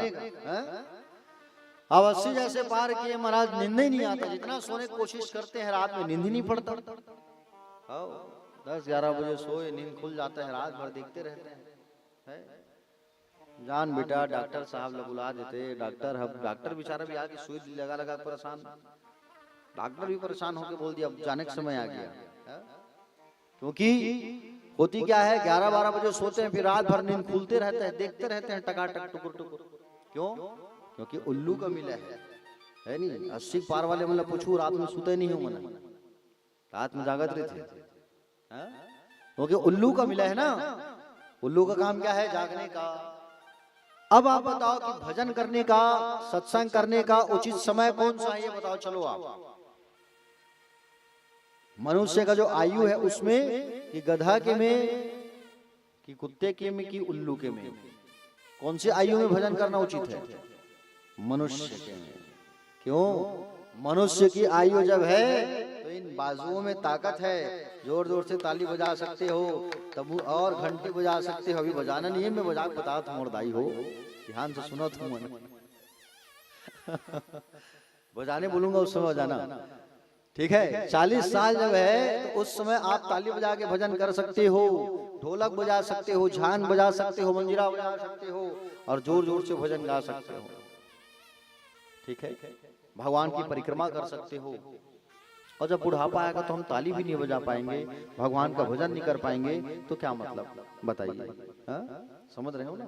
इसलिए जब मनुष्य की आयु है, तो मनुष्य की आयु जब मिली है तो मनुष्य की आयु में ही हमको भगवान का उपवास कर लेना चाहिए, भजन कर लेना चाहिए, सत्संग कर लेना चाहिए। कोई ठिकाना नहीं है जीवन का। आप कहोगे कि 40 साल के बाद एकादशी का व्रत उठाएंगे, पूजा करेंगे, 40 के बाद तो तुम उपास नहीं रह पाओगे, तो क्या मतलब? उससे पहले 40 साल से पहले ही तुम उपास रहना चालू कर दो। समझ रहे हो ना? एकादशी के व्रत को 12 साल तक रहना अनिवार्य होता है। 12 साल के पहले छोड़ नहीं सकते आप, ये नियम है। समझ रहे हो ना? 12 साल तक रहना बिल्कुल अनिवार्य है इस व्रत को। तो कब होगा वो? जब मनुष्य की आयु मिलेगी तभी हो सकता है। आगे पात्र के बारे में बताया गया है। उत्तम पात्र कौन है? देखो, दान का उत्तम पात्र वही होता है जो गायत्री मंत्र का जाप करता है, जो ब्राह्मण, जो 24 लाख गायत्री जप कर लिया हो, जो भगवान शिव की आराधना करता हो, जो वेद पाठी ब्राह्मण हो, उसे ही दान करना चाहिए। दान देने वाले, जो दान देने वाले की पतन से रक्षा करता है, उसे ही पात्र कहा जाता है। समझ रहे हो ना? जो जप करने वाले का पतन से बचाए उसे गायत्री कहते हैं। जो जप करके वाले को पतन से बचाए उसे गायत्री कहा जाता है। जैसे धनहीन पुरुष को धन नहीं दे सकते, वैसे ही स्वयं गायत्री जप के द्वारा शुद्ध नहीं हुआ जा सकता। इसलिए जो ब्राह्मण नित्य पूजा पाठ करता होगा, वेद पाठी, उसे ही दान दिया जाना चाहिए। प्यारे भक्तजन, अन्नदान विचार के बारे में भी यहाँ शिव महापुराण में बताया गया है। अन्नदान का विचार, अन्नदान का अधिकारी भूखे को ही बताया गया है, ठीक है? और कामना की पूर्ति चाहिए, तब संकल्पित करके आप किसी ब्राह्मण को अन्न का दान करो। कोई कामना आपकी पूर्ति करना है, कोई मनोकामना हो नहीं रहा है, तो आप किसी वेद पाठी ब्राह्मण को अन्न का दान करो। और अन्न का दान भी कैसे अन्न का दान करना चाहिए? आप जिसे खाते हो उसे ही दान करना चाहिए। समझ रहे हो ना? लेकिन आजकल दान करने वाले भी बड़े ऐसे ऐसे भक्त हैं, खाएंगे चिमटी लेकिन दान करेंगे सोसाइटी का चावल। तो चाउर नहीं रखा है, निकाल के दे दे। महंगा चावल थोड़ी दान कर, वो खातन तेल। अब तुम जिसे दान किए उसे अगले व्यक्ति खा ही नहीं रहे, क्या मतलब? आपको तो उसका फल मिलेगा ही नहीं। समझ रहे हो ना? आप जो है जिस अन्न को खा रहे हो उसे ही आपको दान करना चाहिए। बोले गोविंद भगवान की। प्यारे भक्तजन, जो 1 लाख ब्राह्मण को भोजन करा लेता है वह शिव लोक का अधिकारी होता है। बिना मांगे जो दान किया जाता है उसका पूर्ण फल प्राप्त होता है। समझ रहे हो ना? याचना के बाद जो दान दिया जाता है उसका आधा फल प्राप्त होता है। दान और दक्षिणा में अंतर होता है, याद रखना। दान किसे कहते हैं? जब हम स्वेच्छा से दान करते हैं किसी चीज को, वो दान कहलाता है। लेकिन दक्षिणा किसे कहा जाता है? मान लो आपके यहाँ एक ब्राह्मण आया पूजा पाठ कराने के लिए, एक ब्राह्मण आया पूजा पाठ कराने के लिए आपके यहाँ, और ब्राह्मण तो आया पूजा पाठ कराने के लिए, और आप उसे उसका जो दक्षिणा दोगे, जो उसका अधिकार है, उसे दक्षिणा कहा जाता है। दक्षिणा में आप कंट्रोल नहीं कर सकते, जो उनका दक्षिणा है आपको वो देना ही पड़ेगा, क्योंकि वो उसका अधिकार है। ठीक है? लेकिन आज हम दक्षिणा देने से भी पीछे हट जाते हैं। जैसे एक ब्राह्मण आपके यहाँ शादी करवाने आता है, एक पंडित, एक ब्राह्मण जो है आपके यहाँ शादी कराने आता है, बात आती है दक्षिणा की। और दक्षिणा की जब बात आती है, जब वो रात्रिकालीन रात भर जाग करके शादी कराता है, शादी कराने के बाद जब दक्षिणा की बारी आती है ना, तो हम लोग पीछे हट जाते हैं। अगर वो कहता है कि मुझे 1100 रुपए या 2100 रुपए मेरी दक्षिणा है वो दे दो भैया, तो उसमें 4-5 लोग पीछे खड़े हो जाते हैं। वाह महाराज, हमारे यहाँ के महाराज मन हतकम शादी कर देते थे, 2100 लेता। अरे भाई ये तो देखो कि वो रात भर जागा है, अपने परिवार को छोड़ करके आए हैं। आप क्या करते हो? 50,000 का बैंड बाजा लगा देते हो, गाजा बाजा। 50,000 का आप जो है कपड़ा लत्ता में वेस्ट कर देते हो। कई लोग को तो मैंने देखा है नाश्ते समय पैसा सब बरसाते हैं, लक्ष्मी का अपमान करते हैं वो लोग जो ऐसा करते हैं। बारी आती है जूता छिपाने की, वो कौन सी परंपरा चली आई है, पता नहीं कौन से शास्त्र में लिखा है कि नहीं? दुल्हा साली मन जूता लुकाते। हाँ जीजा जी 5,000 देवे तभी देवो जूता, है नहीं? कौन से शास्त्र में लिखा है पता नहीं। वो एक तो पिक्चर आया था, उसी पिक्चर को देख करके सभी पद्धति चालू कर दी तरह तरह की। तो जब वो जूता छुपाने का जब बात आता है तो 5,000 हम दान कर देते हैं अपनी साली को, दूल्हा अपनी साली को दे देता है।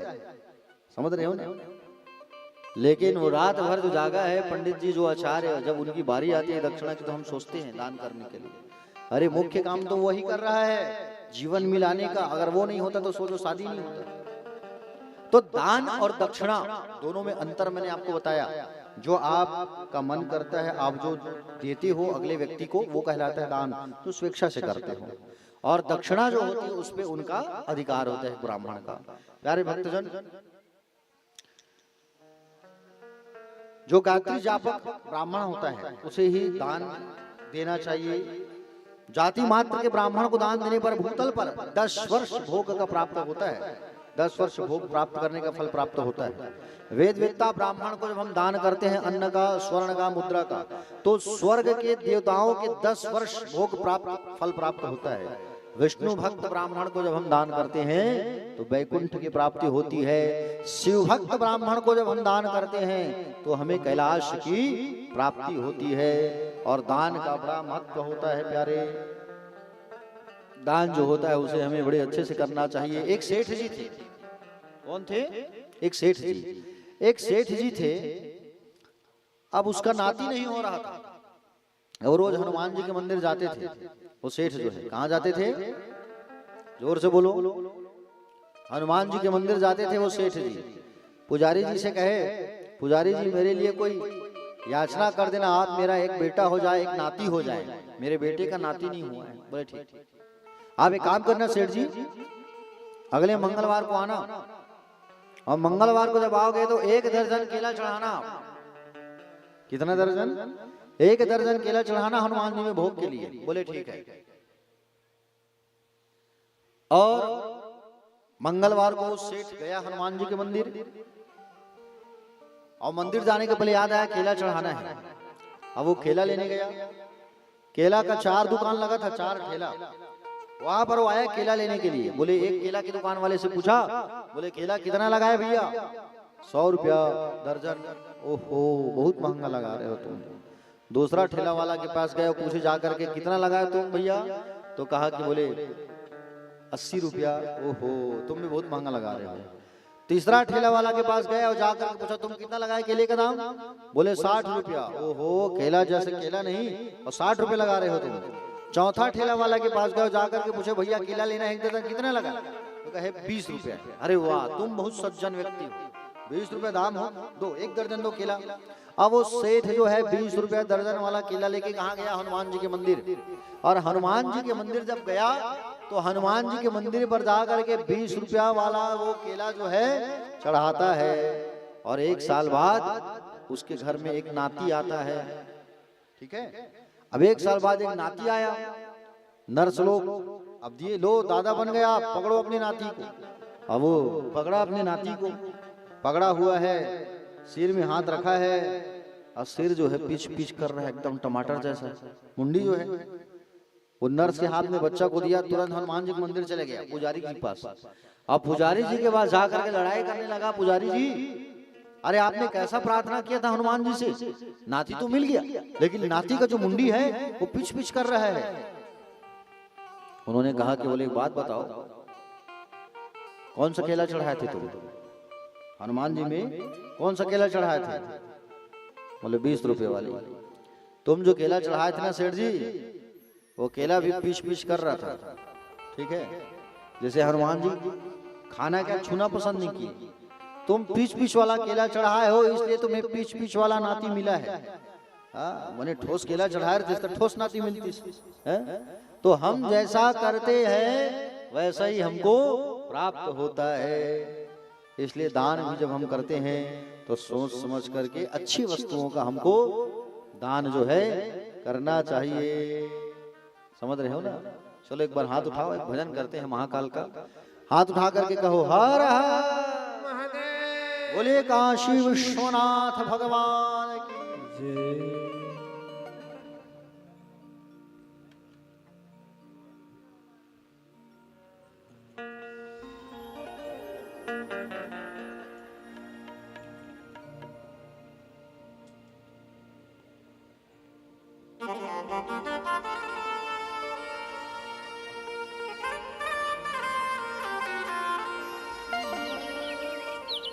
भोला ला भाई नहीं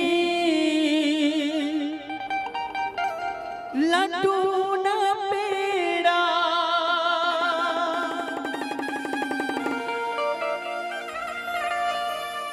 भोला ला भावे नहीं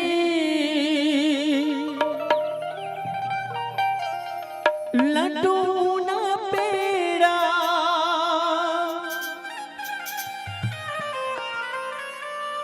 भांग कहाल में लवे,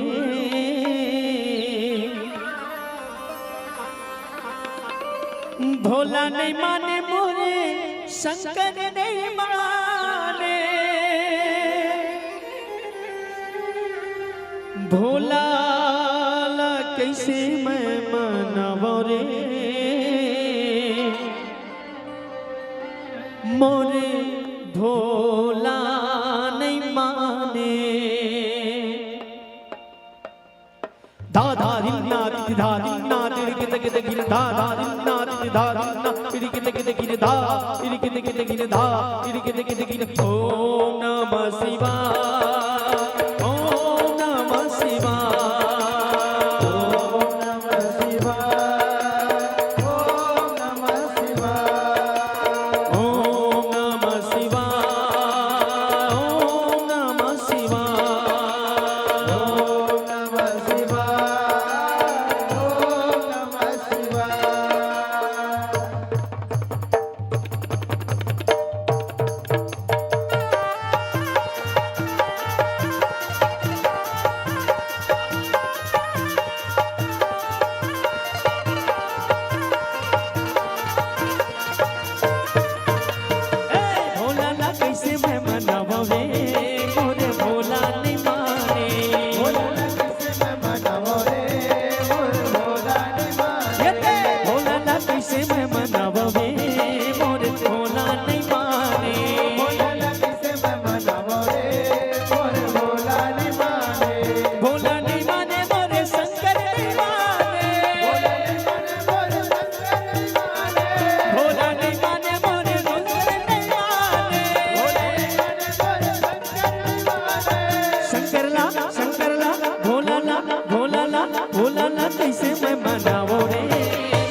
पेड़ा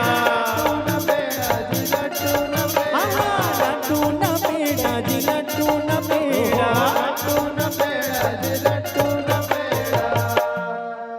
भोला लभाए नहीं लड्डू न पेड़ा तक्का भाई भोला ला ले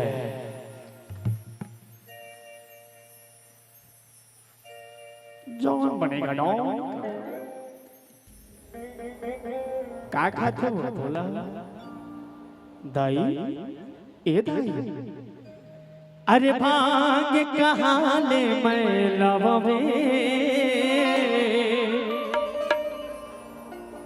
मोरे भोला निमाने भोला ला कैसे मैं मनावे मोरे भोला निमाने भांग कहाँ ले मैं लवे मोरे भोला निमाने भोला ला कैसे मैं मनावे मोरे भोला निमाने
का भावे भोला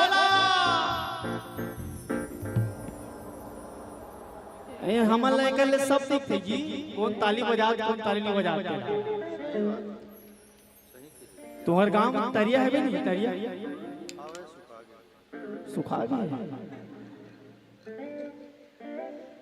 गांव गांव में तरिया हो गांव गांव में कुआं का कथे हाँ मोर भजन में ताली नहीं बजे ओकर मुड़ में खस खस रे ओला तुमन कहा था मैं नहीं कहा तका भावे बोला ला हाथी नहीं भावे ना घोड़ा नहीं भावे अरे नंदी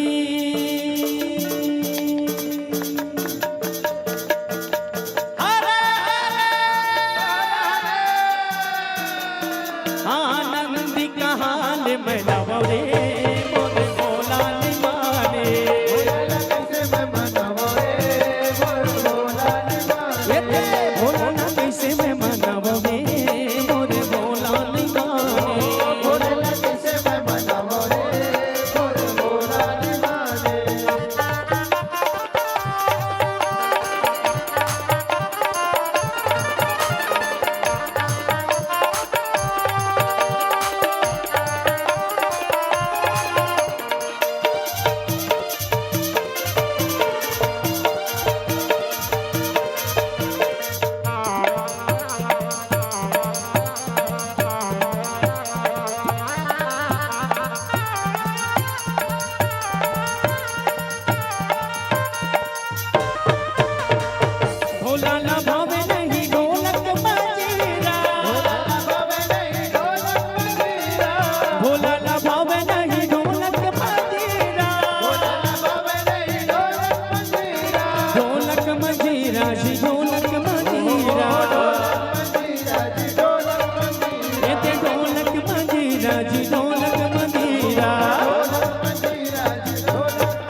आइए आइए स्वागत।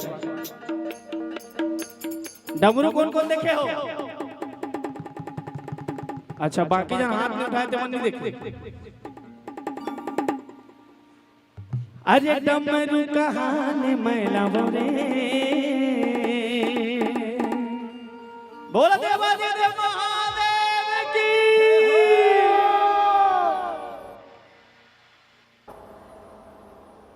तुमन जब जय बोलावत हो ना देखो तू ऊपर में फूल लगे हैं, इतना झरा था झनक में का तुम्हारा आवाज में थोड़ा दिल लगा के बोला ना जय है ना। बोल शंकर भगवान की। हाँ एक कने को दिल लगा के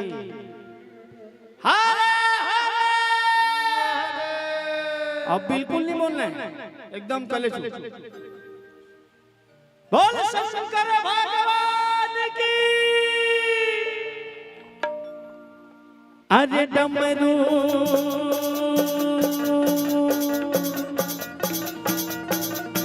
हाँ डमरू का हाल में लावा में मोरे भोला निवारे कैसे मैं मनावो रे मोरे भोला निवारे भोला ना कैसे मैं मनावो रे मोरे भोला निवारे भोला ना कैसे मैं मनावो रे मोरे भोला निवारे डमरू नि मने मोरे भोला निवारे भोला नि मने मोरे शंकर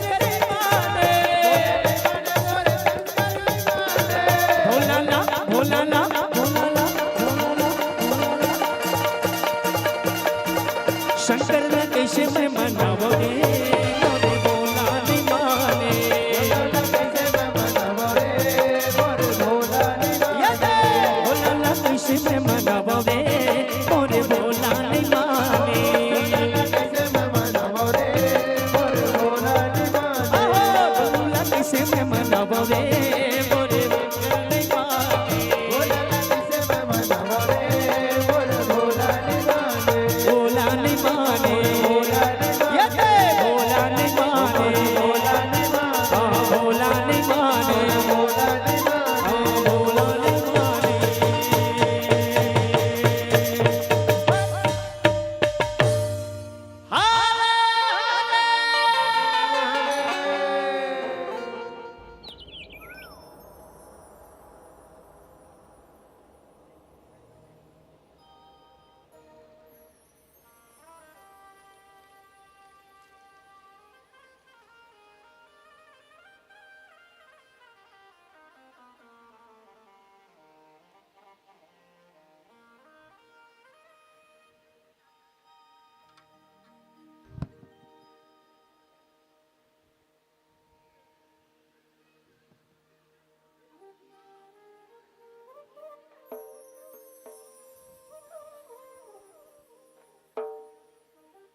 ये जो भक्त आए हुए हैं रायपुर से आए हुए हैं, पंडरी तरुण नगर से कथा का निमंत्रण पत्र देने के लिए 16 मार्च से श्रीमद् भागवत का दिव्य आयोजन है। तो एक बार हमारे भक्तों के लिए ताली बजाइए भाई। होली के बाद 16 तारीख से सुंदर श्रीमद् भागवत कथा का आयोजन है। राधे राधे महिला समिति, जैसे आप लोग यहाँ नर्मदेश्वर महिला समिति वाले हो ना, वैसे वहां पर राधे राधे महिला समिति गौरी गौरा चौक तरुण नगर पंडरी पर दिव्यमयी कथा होगा 16 तारीख से। तो आप सब आमंत्रित हैं, ठीक है।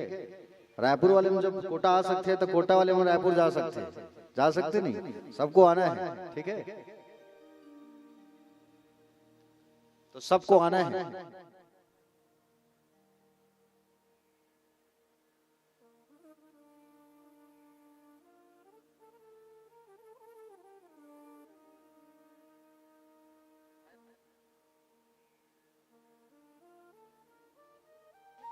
दामिनी माता जी से मैं आग्रह करूंगा कि हमारे भक्तों को जलपान की व्यवस्था करवाएंगे।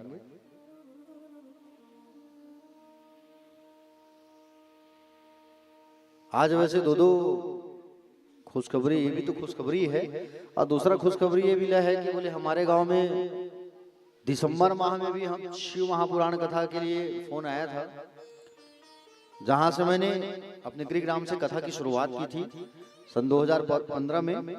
आज कथा करते हुए मेरा 10वां वर्ष है और 10 वर्ष हो गया है मुझे कथा करते, और ये मेरी कथा का यहाँ आपके कोटा में जो मैं कथा कर रहा हूँ वो 118वें नंबर की कथा है मेरी, 118वां ये जो चल रहा है। बाकी बिहारी की कृपा और आप सबका प्रेम आशीर्वाद, ठाकुर जी की ऐसी कृपा रहती है कि बिल्कुल घर में रहने का समय ही नहीं मिलता। घर वाले भी बोलते हैं कभी कभी कि बोले ऐसा ना हो जाए कि छोटे बच्चे भूल जाए कि तुम इनके पापा हो करके। छोटे छोटे दो बच्चे हैं मेरे, एक है 3.5 वर्ष का और एक 7 वर्ष का। प्यारे भक्तजन, आज घर जाता हूं और दूसरे दिन फिर कल कथा चालू हो जाती है। जैसे यहाँ अभी बालूद से हम लोग आए, अभी यहाँ की कथा समाप्त हुई, रायपुर मठपारा में कथा है, तो कथा का ही सुंदर निमंत्रण देने के लिए पहुंचे हैं भक्त लोग। तो आप सब भी आमंत्रित हैं, तरुण नगर आना है आप लोगों को।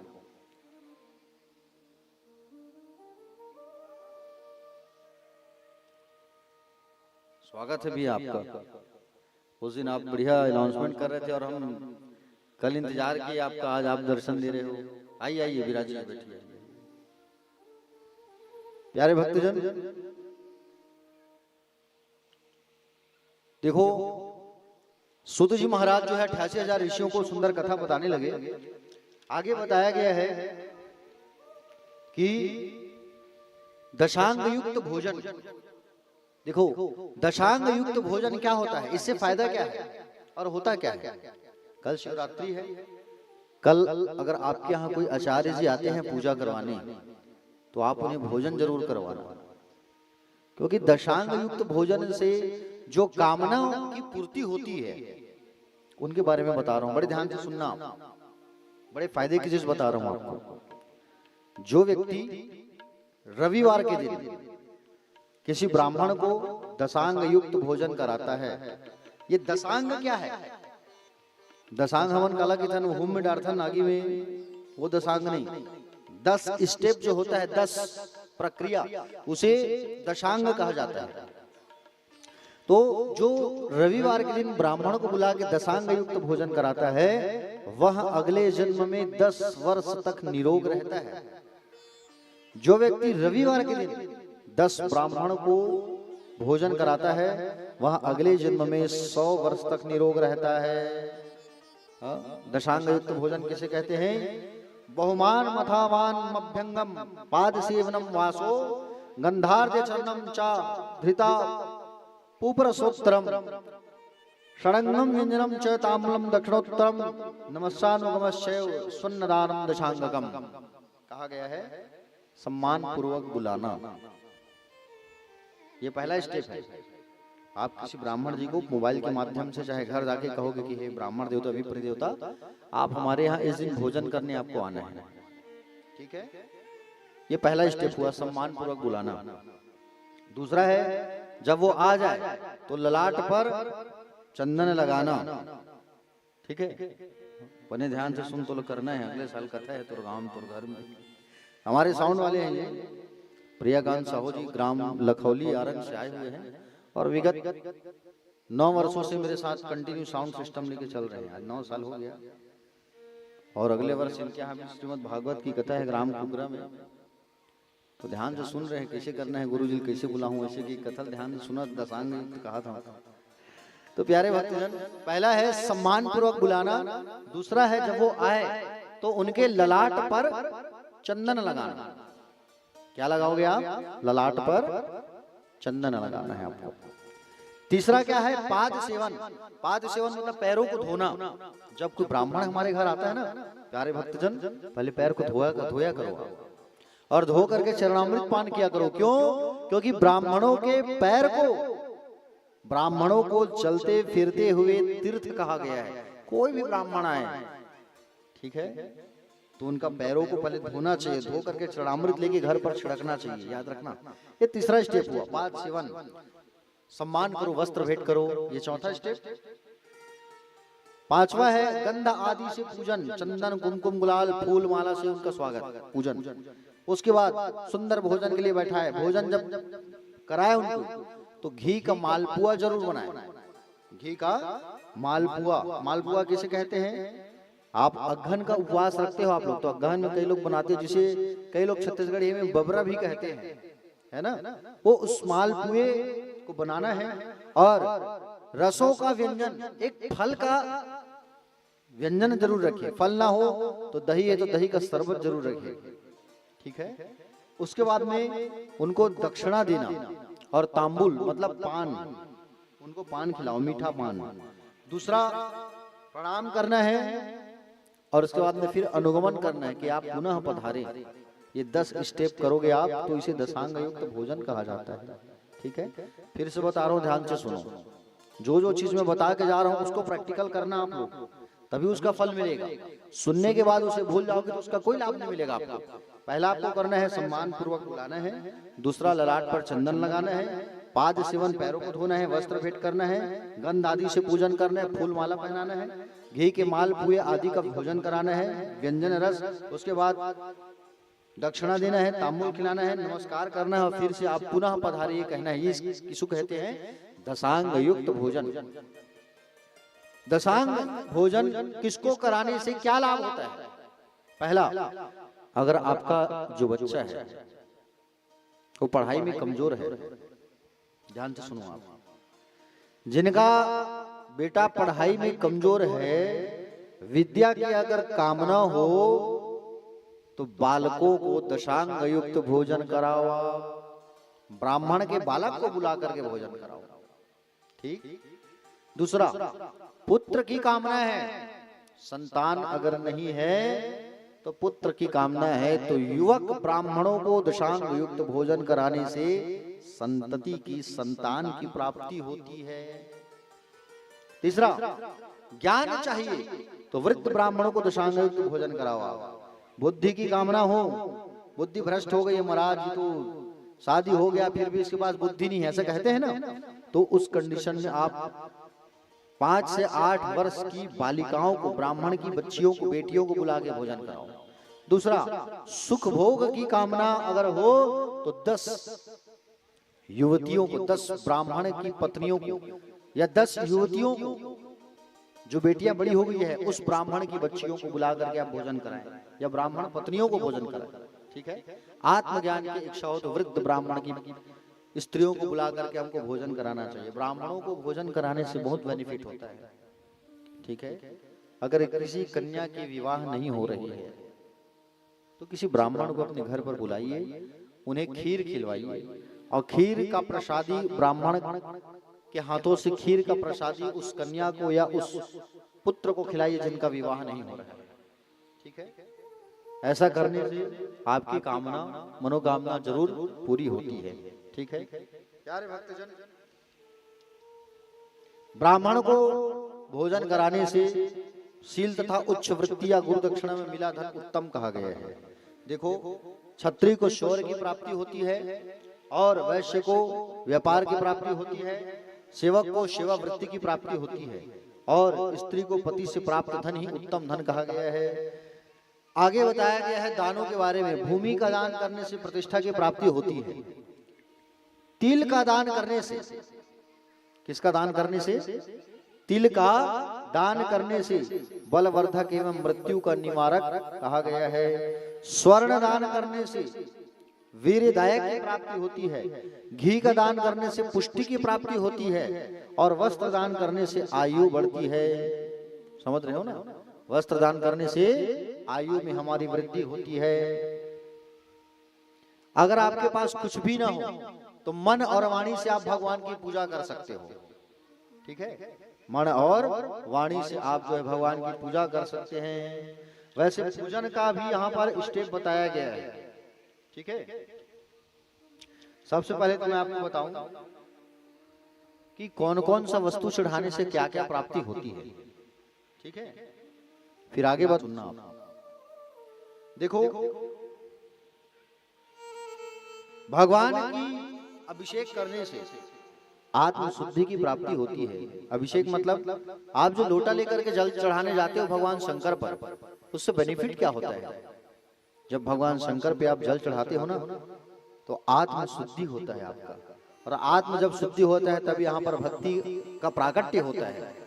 ठीक है। दूसरा चीज, गंध लगाने से क्या होता है? गंध मतलब चंदन। जब गंध लगाते हो तो आपका जो पुण्य है वो बढ़ते चला जाता है, पुण्य की वृद्धि होती है चंदन लगाने से। अच्छा, चंदन कितने लोग लगाते हो भगवान पर?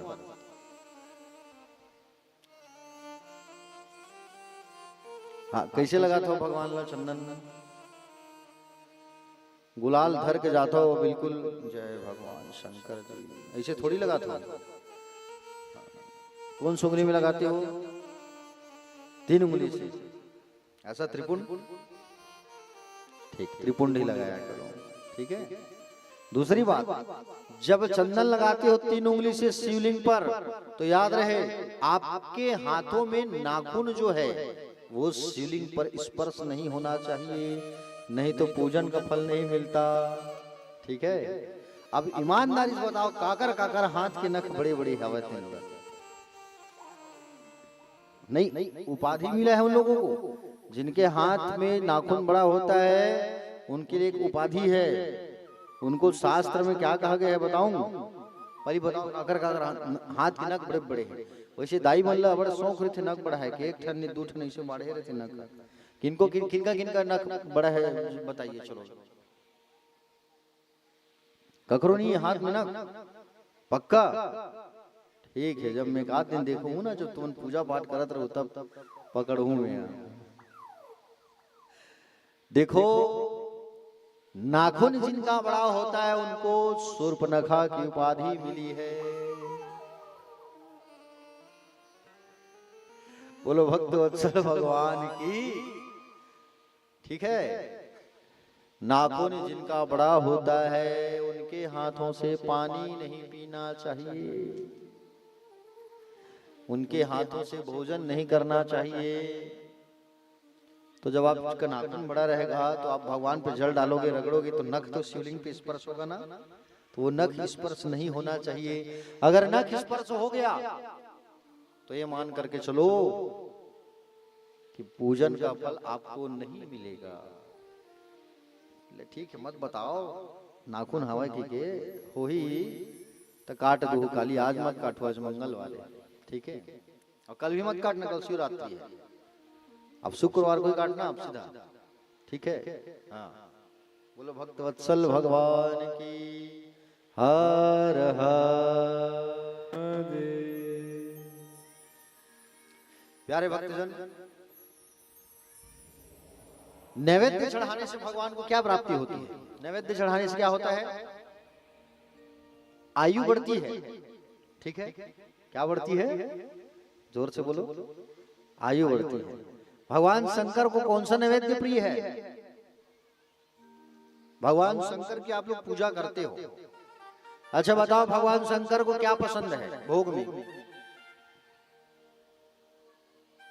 बोलो बोलो मेरे प्यारे प्यारे भक्तों। ले बता दाई, खड़े हुए करते हैं। अरे छन शर्माते, खड़ा हो चल। ले बैठे बैठे बता दे, का पसंद है भोलेनाथ ला? दही और मंदरस। बैठ जाता।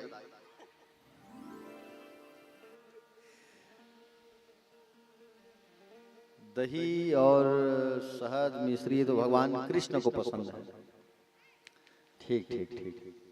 दही में हाथन दाई और मंदरस में वो भगवान नाथोल खाए नहीं। भगवान को, भगवान का जो प्रिय भोग है भगवान शंकर का, ध्यान से सुनना आप लोग, क्योंकि आप सब शिव जी की पूजा करते हो, शिव भक्त हो। भगवान शंकर का प्रिय भोग अगर है, उसको ब्रह्मा जी ने भी चढ़ाया था। इसलिए बाबा प्रसन्न होकर कहे थे कि पुष्कर में एक जगह मंदिर होगा भारत में। ठीक है, भोलेनाथ का प्रिय भोग है चूरमा। जो सत्यनारायण भगवान की कथा जब होती है तो बनाते हो ना आटा का चूरमा, वो भगवान शिव को भी बहुत प्रिय है। इसलिए कल नर्मदेश्वर महिला समिति की माताएं कल आटे का चूरमा बना करके भक्तों को प्रसाद बांटना, ठीक है। कल शिवजी पर आटे का चूरमा बनाना और आटे का चूरमा भगवान बना करके भगवान को बांटना, क्योंकि आटे का चूरमा जो है भगवान शंकर को बहुत प्रिय है, ठीक है। हाँ, ये प्रिय भोग है भगवान का। अगर आपके पास कुछ नहीं है, दूध दही घी कुछ भी नहीं, आटा होगा घर में भूंज लो, घी डालो, शक्कर डालो, सुंदर भगवान को भोग लगाओ। बाबा को प्रसन्न करना है तो आटे का चूरमा, ठीक है। हाँ, कोई बिगड़ा हुआ काम रुका हुआ है, मान लो जाए कोई काम हो नहीं रहा है आपका, आप अगर कहीं जमीन लेना चाहते हो, घर बनाना चाहते हो, घर बन नहीं रहा है, तो बाबा को कितना प्रसाद चढ़ता है? बाबा को चढ़ता है एक शेर, ठीक है। एक शेर प्रसाद जरूर चढ़ा है। एक शेर में 933 ग्राम होता है कम से कम। इतना आटा का जरूर जो है आप भगवान को भोग लगाए। 9 शेर कहा जाता है उसे, 9 शेर है ना। एक शेर से थोड़ा कम और 5 शेर लगाए तो और अच्छा है। 5 सवा ऐसा बोलते हैं ना सत्यनारायण जी की कथा जब होती है तो कम से कम भोलेनाथ को 9 शेर प्रसाद लगाना चाहिए। आटे का चूरमा आप भगवान को भोग लगाओ और प्रसाद बांटो। जो आपका काम रुक गया है वो काम होना चालू हो जाएगा। करके देखना इसको, ठीक है। हाँ, वैसे आपको बता दूं मैं, कल आप लोग जो प्रसाद बनाओगे वो तो बनाओगे ही, लेकिन कल हमने सोचा है कि प्रसाद का प्रबंध हम भी करेंगे कल, ठीक है। आप लोग तो करोगे ही, नर्मदेश्वर महिला समिति की माताएं, लेकिन प्रसाद का प्रबंध कल प्लानिंग कर रहे हैं कि हमारे राधे कृष्ण परिवार जो चलता है ना ग्रुप, उसके तरफ से भी प्रसाद का आयोजन किया जाए। तो प्यारे भक्तजन, भगवान को 5 शेर भोग लगाना चाहिए कम से कम, ठीक है। देवताओं के द्वारा निर्मित शिवलिंग में 3 शेर और मनुष्यों द्वारा जो शिवलिंग निर्मित होता है, जैसे आप लोग स्थापित किए हो, तो कम से कम 1 शेर भोग लगाना चाहिए, ठीक है। 1 शेर में कितना होगा बता दिया है मैंने आपको, 933 ग्राम। प्यारे भक्तजन देखो, भगवान शंकर की जब पूजा करते हो आप, नैवेद्य चढ़ाने से आयु की प्राप्ति होती है, आयु बढ़ती है। दूसरा, जब आप धूप दिखाते हो, तो धूप दिखाने से धन की प्राप्ति होती है, ठीक है। दूसरा, जब आप दीप दिखाते हो, दिया जलाते हो भगवान में, तो ज्ञान की प्राप्ति होती है। जिस बालक या बालिका की बुद्धि कम है पढ़ाई लिखाई पर, आप उसे कहिए कि घी की बत्ती बनाए, और जब भी शिव जी में दीपक जलाते हो तो डबल बत्ती जब जलाते हो ना, तो उसे शिव और पार्वती कहा गया है। तो जोड़े में ही बत्ती आप रोई का लपेट करके जलाया करो, ठीक है। लंबा बत्ती जब आप जलाते हो तो वंश की वृद्धि होती है उससे। जिस बच्चे की मेमोरी कम है, ज्ञान नहीं है उसके अंदर, तो आप घी का दीपक उसे जलाने बोलो भगवान शिव के पास, तो ज्ञान की प्राप्ति होती है। कभी भी आप दीपक जलाते हो तो कई लोगों को मैंने देखा है, पशुपतिनाथ का जो व्रत करते हैं कई भक्त, तो दीपक जब जलाते हैं तो शिवलिंग के आसपास उस दीपक को रख देते हैं। लेकिन आप सोचो, जो दीपक आप जलाते हो उससे शिवलिंग कितना गर्म हो जाता है। तो उससे आप जो है दीपक को हटा करके रखें, ठीक है। और दीपक जब भी जलाओ तो दीपक की जो लौ होती है वो भगवान की तरफ मत रखना, दीपक की लौ आपकी तरफ होना चाहिए। तो आपका जब दीपक की लौ जो है आपकी तरफ होगा तो उसका फल आपको जाएगा, आपकी ओर आएगा, ठीक है। नहीं तो वो फल भगवान को ही प्राप्त होता है। तो इस चीज का ख्याल रखा करो आप, ठीक है। बत्ती तो सिंगल जलाना ही नहीं चाहिए, बत्ती एक सिंगल कभी मत जलाना, ठीक है। एकल बत्ती नहीं जलाना चाहिए। एकल बत्ती कब जलता है? जब हमारे यहाँ कोई खत्म हो जाता है, उस मृत आत्मा के लिए जलाया जाता है सिंगल बत्ती। इसलिए जब भी दीपक जलाओ, सुन रहे हो ना दीपक, तो बत्ती जो है आपको डबल जलाना चाहिए, डबल बत्ती करके जलाना चाहिए। और तांबूल चढ़ाने से भोग की प्राप्ति होती है, नमस्कार करने से अभिष्ट फल की प्राप्ति होती है। जो व्यक्ति जन्म और मृत्यु से छूटना चाहता है वो शिवलिंग को माता और पिता समझ करके पूजा करे। जो इस आवागमन से मुक्ति जो चाहता है उसे भगवान शंकर को शिव और पार्वती को माता और पिता समझ करके पूजा करना चाहिए। पितृमातृ स्वरूपिण शिवलिंग प्रपूज्येत। वैसे आप लोग संबंध जोड़े हो कि नहीं जोड़े हो भगवान से? एक बात बताओ। चलो, आप लोग पूजा करते हो, आप जैसे घर में लड्डू गोपाल जी की पूजा करते हो, चाहे शिव और लड्डू गोपाल अलग नहीं है, कहीं इसमें भेद मत करना। भेद करोगे तो आप पाप के भागी बन जाओगे। ठीक है, तो आप रिश्ता जोड़े हो, बताओ। चलो, आप भोलेनाथ को क्या मानते हो अपना? बोलो, भोलेनाथ जी को आप क्या मानते हो? माता पिता, बहुत बढ़िया। आप क्या मानते हो? ललिता माता जी। आप क्या संबंध जोड़े हो? हरियर साड़ी वाली पाछू वाली दाई पूछा था, का मानथस दाई? हमर समिति के दाई हरे देशी लगे थे, बैच पिल्ला लगे। ठीक ठीक ठीक। अच्छा, आप क्या मानते हो माता जी? आप बताइए। हाँ, माता पिता। ठीक।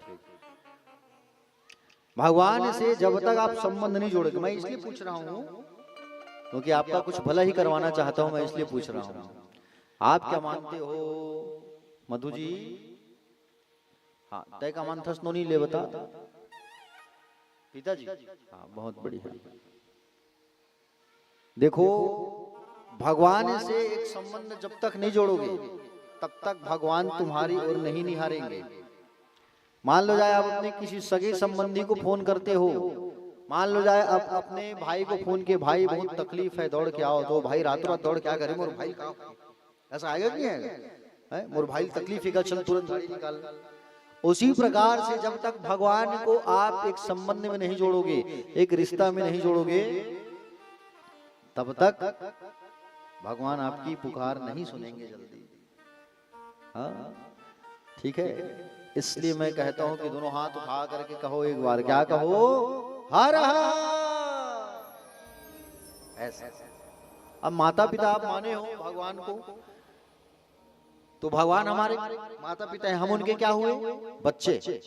बच्चे हुए कि नहीं हुए? घर में जब छोटा बच्चा होता है और हम कहीं बाहर से आते हैं, ड्यूटी से, ऑफिस से, स्कूल से, कॉलेज से, खेत खार से, जब घर आते हैं ना तो छोटा बच्चा क्या करता है? दादा दादा दादा, माँ, मम्मी, पापा, ऐसा हाथ उठाता है और आप बड़े प्यार से आप उसे उठाते हो, आ जाओ मेरा बेटा, आ जा आ जा आ जा, मेरा लाला आ जा। उठाते हो कि नहीं उठाते हो? पाते हो ना? प्यार करते हो आप उसे? करते हो कि नहीं करते हो? पाछू वाले मन करते हो नहीं? हाँ, उसी प्रकार से भगवान से जब हमारा संबंध जुड़ जाता है और बड़े भाव से हम हाथ उठा के जब कहते हैं और उनको पुकारते हैं ना, तो वो हमारी पुकार को शीघ्र सुनते हैं। समझ रहे हो ना? हाँ, इसलिए भगवान से एक संबंध जरूर जोड़ो। भक्ति की पहली धारा है संबंध। भक्ति हम करने बैठे हैं यहाँ, और भक्ति करने बैठे तो भक्ति की पहली धारा है संबंध। दूसरा है विश्वास, आपको इनके ऊपर विश्वास होना चाहिए। तीसरा है समर्पण, आप समर्पित हो जाओ शिव के ऊपर और समर्पित होकर के भगवान की सेवा करो, और उस सेवा करने में बड़ा ही आनंद प्राप्त होता है। ठीक है, सेवा करने में बड़ा आनंद की अनुभूति होती है, आनंद की प्राप्ति होती है। ठीक है, जितना हो सके भगवान शिव की सेवा करो, आराधना करो, वंदना करो, निवेदन करो, प्रणाम करो और करो, लेकिन करो तो सही।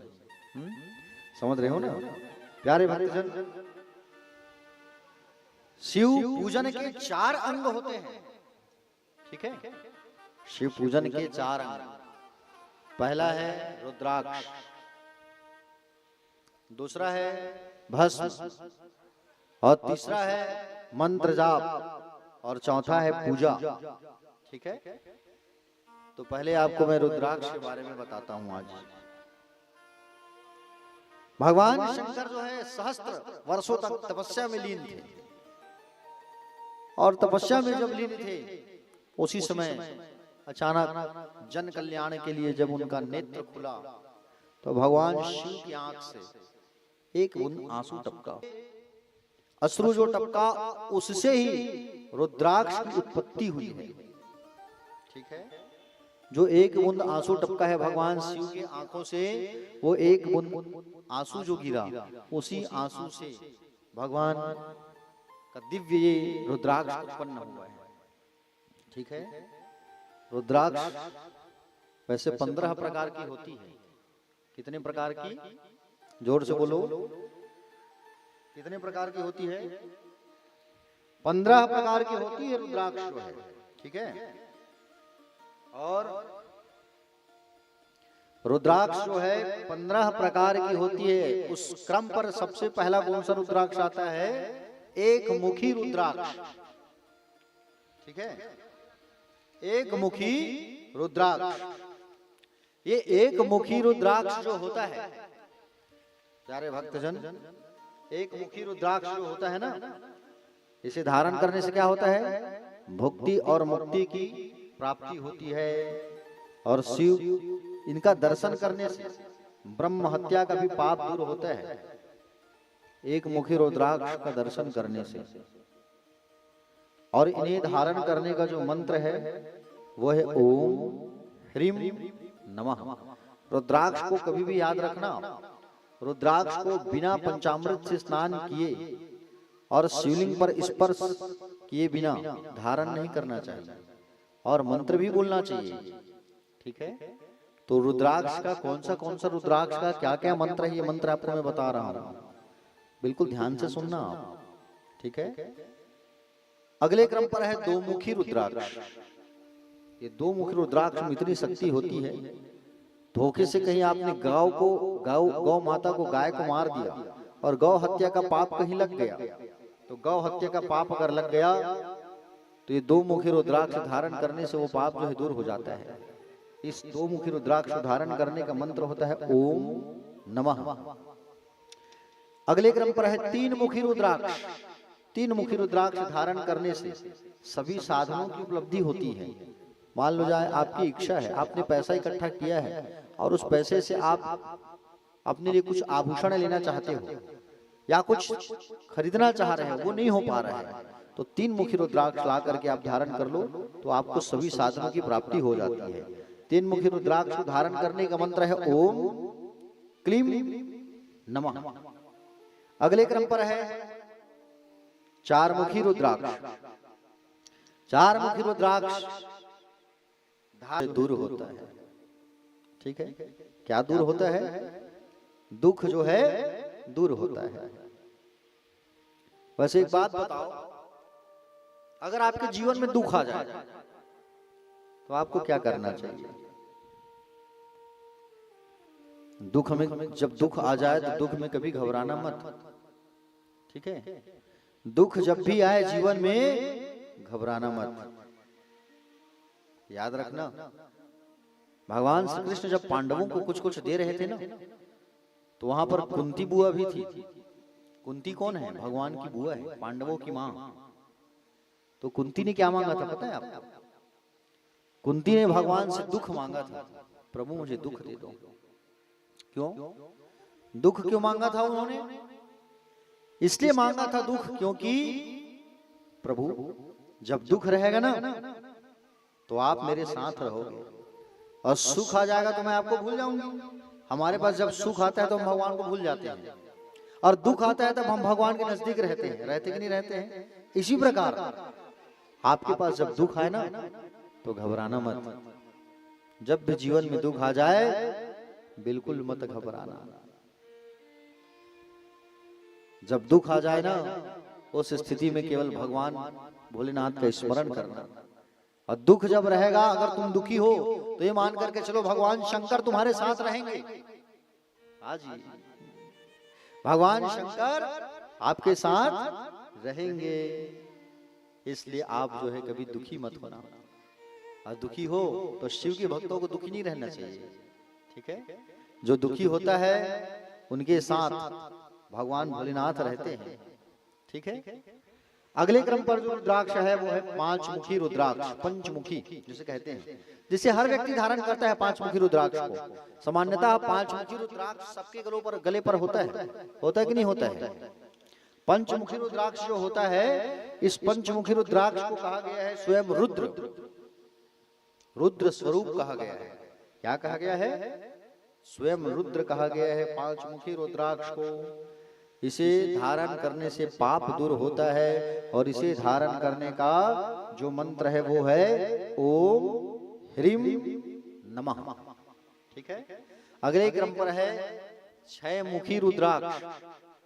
कौन सा मुखी रुद्राक्ष? छह मुखी रुद्राक्ष। और छह मुखी रुद्राक्ष जो होता है उसे स्वयं कार्तिकेय समझना चाहिए, कार्तिकेय। ठीक है। और इसे धारण करने से, इसे किसमें धारण किया जाता है? दाहिने हाथ में, दाहिनी भुजा में। ओम ह्रीम हुम नमः ऐसा कहा करके आप धारण करें। सात मुखी रुद्राक्ष जो होता है वो अनंग होता है। इसके धारण करने से दरिद्रता दूर होता है, घर की दरिद्रता। लक्ष्मी आ रही है, टिक नहीं रही है, महाराज बहुत पैसा कमाते हैं लेकिन रुक नहीं रहे, समझ नहीं आ रहा है। तो आप क्या करो? सात मुखी रुद्राक्ष धारण कर लो। आठ मुखी रुद्राक्ष जो होता है वो भैरव का स्वरूप होता है। इसे धारण करने से दीर्घायु होते हैं हम। ठीक है। अगर कोई व्यक्ति अस्पताल में भर्ती है, डॉक्टरों ने जवाब दे दिया है कि अब ज्यादा दिन का साथी नहीं है, अगर कोमा की स्थिति बन गई है, तो उस व्यक्ति को 8 मुखी रुद्राक्ष आप पंचामृत से स्नान करा करके, शिव में स्पर्श करके अब 8 मुखी रुद्राक्ष धारण करा देते हो ना, तो व्यक्ति का जो स्वास्थ्य है वो जल्दी रिकवर हो जाता है 8 मुखी रुद्राक्ष धारण करने से। इस 8 मुखी रुद्राक्ष को धारण करने का मंत्र क्या है? इसको धारण करने का मंत्र है ओम हुम नमः। ठीक है। अगले क्रम पर है 9 मुखी रुद्राक्ष, जिसे कपिल मुनि कहा गया है। इन्हें धारण करने से सब सुखों की प्राप्ति होती है। ओम ह्रीम हुम नमः ये मंत्र है। 10 मुखी रुद्राक्ष को जनार्दन कहा गया है। ठीक है। 10 मुखी रुद्राक्ष को जनार्दन कहा गया है, कामनाओं की पूर्ति हेतु। ओम ह्रीम नमः ऐसा कहा करके आप इसे धारण करें। अगले क्रम पर है 11 मुखी। ये रुद्र का स्वरूप होता है। अगर विजय प्राप्त करना है तो आप जो है 11 मुखी रुद्राक्ष धारण कर ले। ओम ह्रीम हुम नमः ऐसा कहा कर। 12 मुखी रुद्राक्ष होता है, इसे केशों में धारण करना चाहिए, बाल पर। आदित्य 12 आदित्य कहा गया है। ओम क्रोम छौम रोम नमः। अगले क्रम पर है 13 मुखी रुद्राक्ष। इसे धारण करने वाला क्या होता है? सौभाग्य मंगल कराता है। अगर किसी की कुंडली में अल्पकाल बताया गया है, अल्पकाल बताया गया है, अल्पायु कोई है, तो 13 मुखी रुद्राक्ष धारण करवाइए। अगर आपका पति बार बार अगर उनका एक्सीडेंट हो रहा है, आपके पति का वाहन दुर्घटना हो रही है, आपको डर है कि मेरे पति मेरा साथ ना छोड़ दे, 13 मुखी रुद्राक्ष आप उनको धारण करवाइए। सौभाग्य मंगल की कामना होती है। और ओम ह्रीम नमः कह करके आप रुद्राक्ष धारण करवाएं। अगले क्रम पर है 14 मुखी रुद्राक्ष। 14 मुखी रुद्राक्ष स्वयं शिव है। ठीक है। ये थोड़ा महंगा जरूर आता है 14 मुखी रुद्राक्ष, लेकिन स्वयं भगवान शंकर है। इसे धारण करने से सभी पाप नष्ट हो जाते हैं और इसे धारण करने का मंत्र है ओम नमः। ये 14 प्रकार के रुद्राक्ष मैंने आपको बताया। अगले क्रम पर जो रुद्राक्ष है, देखना आप कई बार 2 केला को देखना। केला जो होता है ना, केला वो जुड़ा हुआ होता है, देखे हो 2 ठो केला, उसी प्रकार से 2 रुद्राक्ष जुड़ा हुआ होता है। ठीक है। 2 रुद्राक्ष जुड़ा हुआ होता है, उसे कौन सा रुद्राक्ष कहते हैं? गौरी शंकर रुद्राक्ष।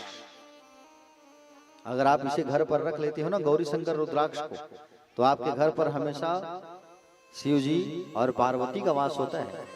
हमेशा वो आपके घर के मुखिया बन करके रहते हैं, अगर आप इस रुद्राक्ष को धारण करते हो तो। ठीक है। हाँ, बड़े सुस्त बैठे हो आप लोग। कई जन देखा था जमाई आवा थे। कथा पंडाल होता ही है ऐसा, समझ रहे हो ना? कथा का जो पंडाल होता है इसमें जमाई और निद्रा देवी आती जरूर है। कुंभकर्ण की पत्नी है ये। हाँ, जब कुंभकर्ण को राम जी ने मारा ना, तो दोनों पत्नियां कहीं प्रभु हम कहाँ जाएं, जगह दे दो आप। तो इन दोनों को राम जी ने कहा कि तुम दोनों जो है कलयुग में चले जाओ, कलयुग में बहुत कथा होगा, देख रहे हो जगह जगह कथा हो रही है आजकल, और जिसका ध्यान कथा में नहीं रहेगा उनके पास जाके बैठ जाना। राम जी ने कहा तो जिनका ध्यान कथा में नहीं रहता है ना, उनके अंदर पहले किसका वास होता है? चंद्रा देवी का। चंद्रा मतलब जमहाई। जमहाई जो है आ जाती है, और जमहाई जब आए उसके बाद निद्रा देवी का आगमन हो जाता है। निद्रा मतलब नींद। अब तुम जानो भैया, बुलाना है कि छोड़ना है कुंभकर्ण की पत्नी मल्ला, ठीक है? एक बार हाथ उठा के कह दो हर हर।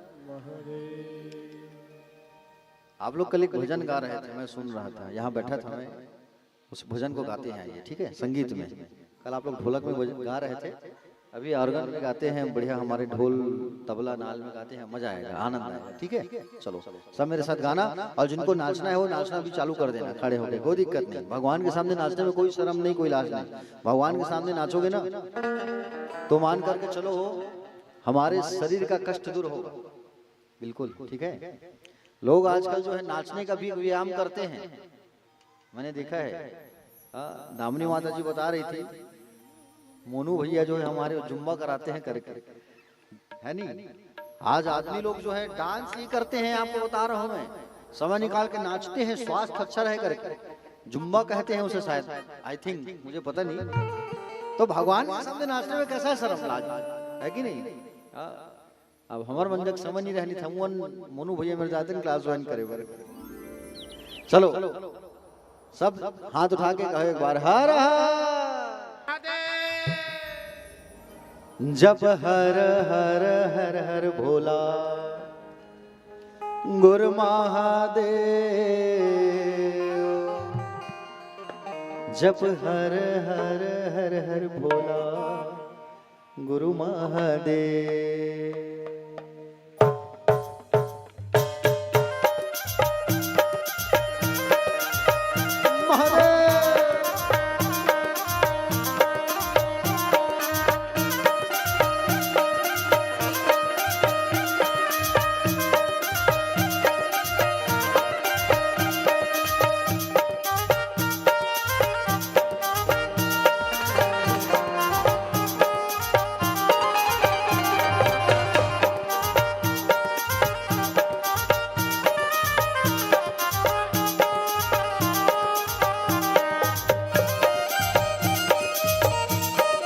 जय हो, पाछू वाले मंगलों ताली बजाओ सब।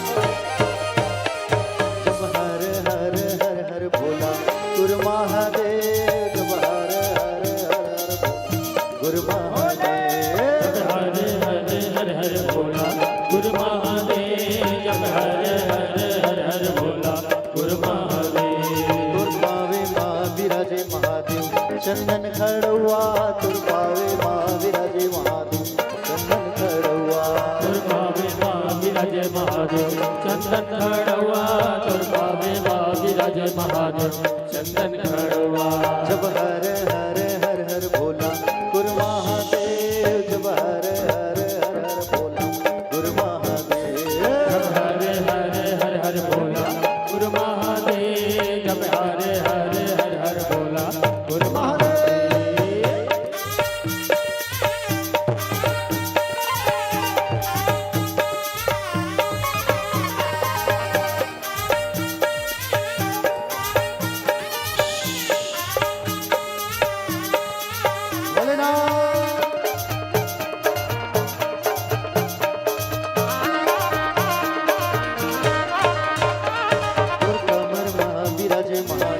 भगवा के छाला तुर्कमर माँ विराजे महादेव, भगवा के छाला तुर्कमर माँ विराजे महादेव, भगवा के चाला विराजे महादेव, भगवा के छाला तुर्कमर माँ विराजे महादेव, भगवा के छाला तुर्कमर माँ विराजे महादेव, भगवा के छाला तुर्कमर माँ विराजे महादेव, भगवा के छाला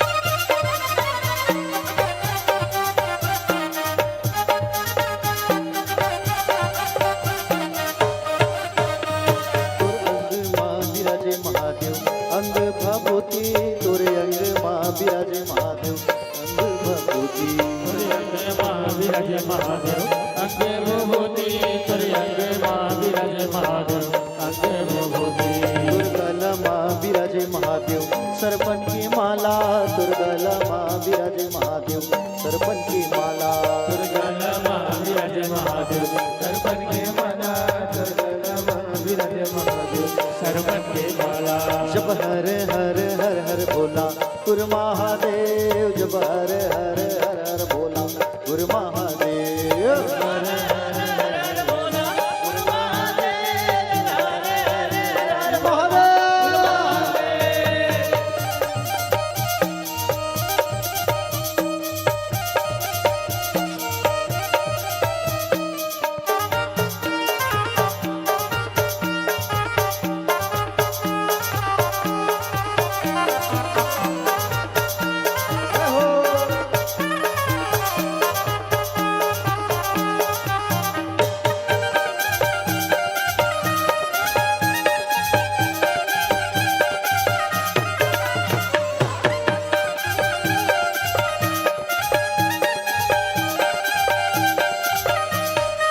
चंदा दुर्माथे माँ विराजे महादेव दूज के चंदा दुर्माथे माँ विराजे महादेव दूज के चंदा दुर्माथे माँ विराजे महादेव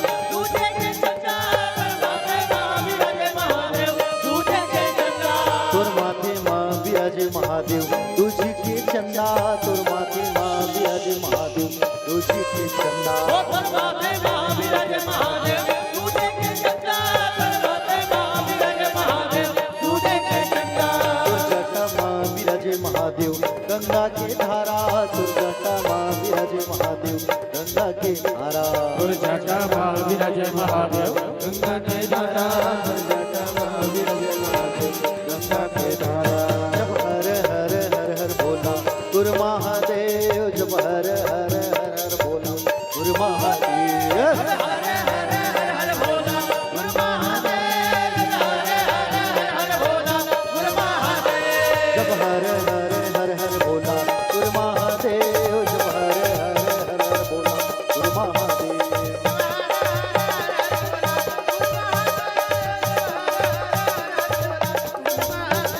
जब हर हर हर हर बोला गुरु महादेव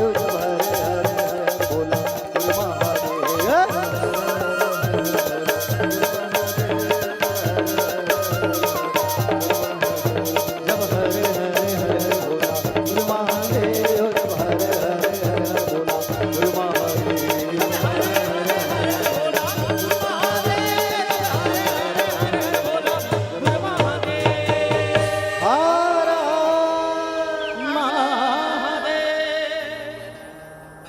बैठ जाओ सब बैठ जाओ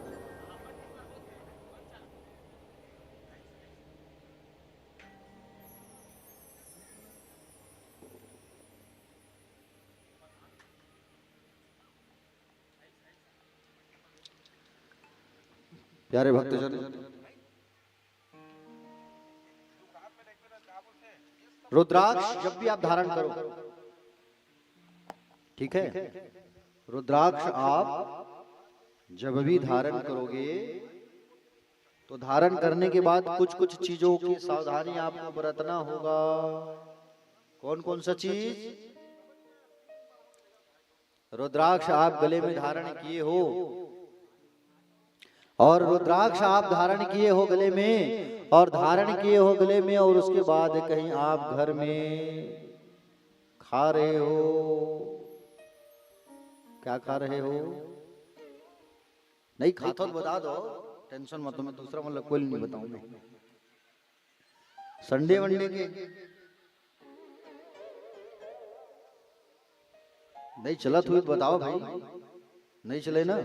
हाँ पक्का ठीक। अगर आप रुद्राक्ष धारण किए हो तो आपको मांस नहीं खाना है, मदिरा नहीं पीना है, ठीक है? इन चीजों को आपको ख्याल रखना है। अगर मांस खाते हो तो सतर्क हो जाओ, सावधान हो जाओ। क्या होता है इससे? इससे आप कुंभी पाक नाम के नरक में जाते हो। कौन से नरक में? कुंभी पाक। देखो, मांस जब खाते हैं हम, जब हमारी मृत्यु हो जाती है ना, तो यम के दूत हमको कहाँ लेके जाते हैं? कुंभी पाक नामक नरक में लेके जाते हैं। और वहां क्या होता है? बड़ा बड़ा कढ़ाई होता है, बड़ा बड़ा कढ़ाई।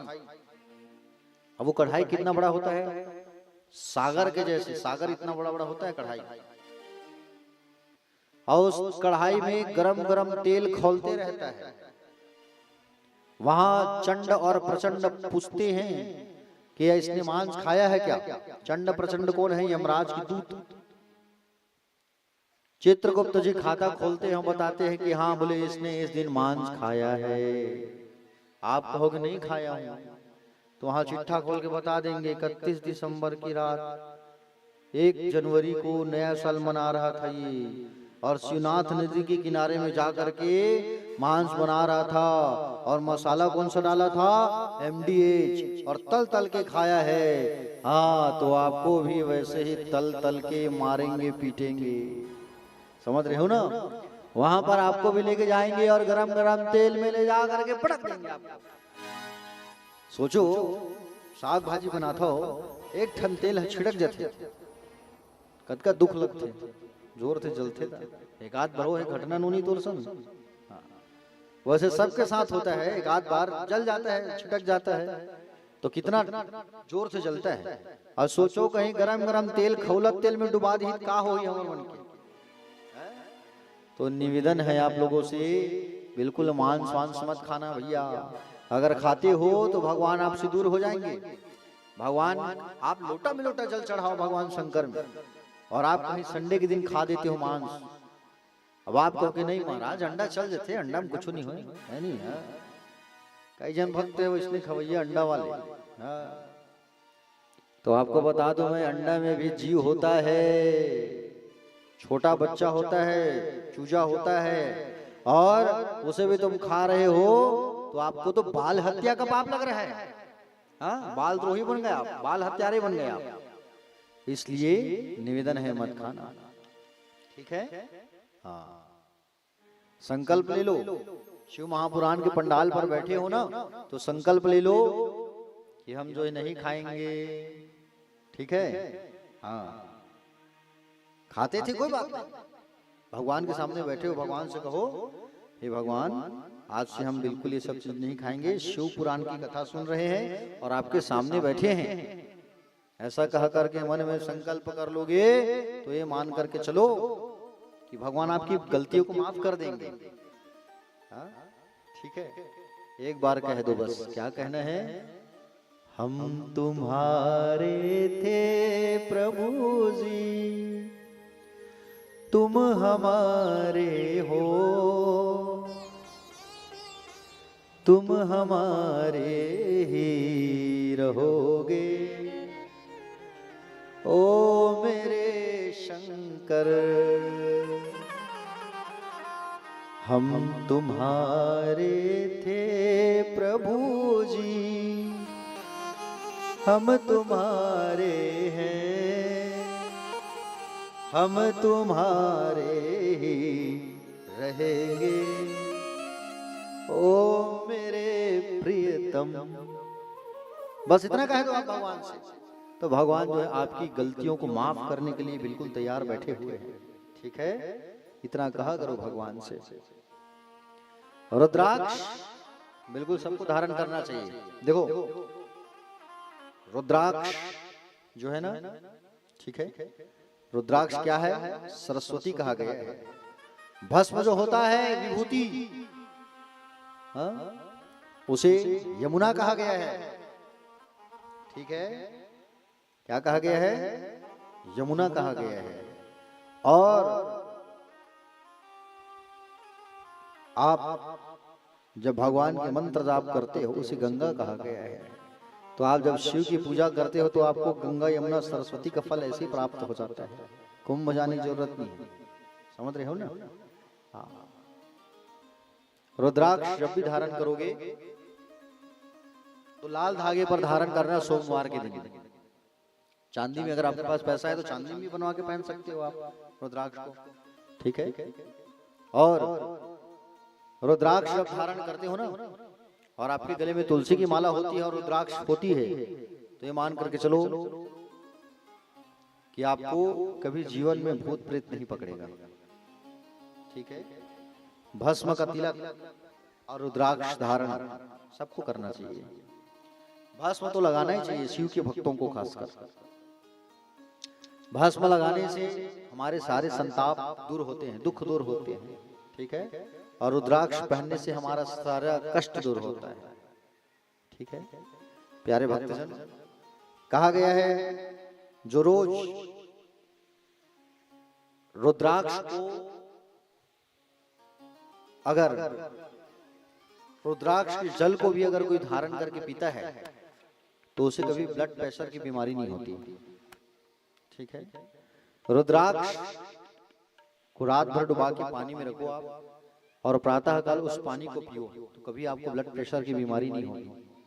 जिसे पैरालिसिस होता है, देखो आजकल पैरालिसिस का शिकायत बहुत चल रहा है, लकवा जिसे कहते हैं छत्तीसगढ़ी में, जिसे लकवा हो रहा है तो वो पंचमुखी रुद्राक्ष लेके आए।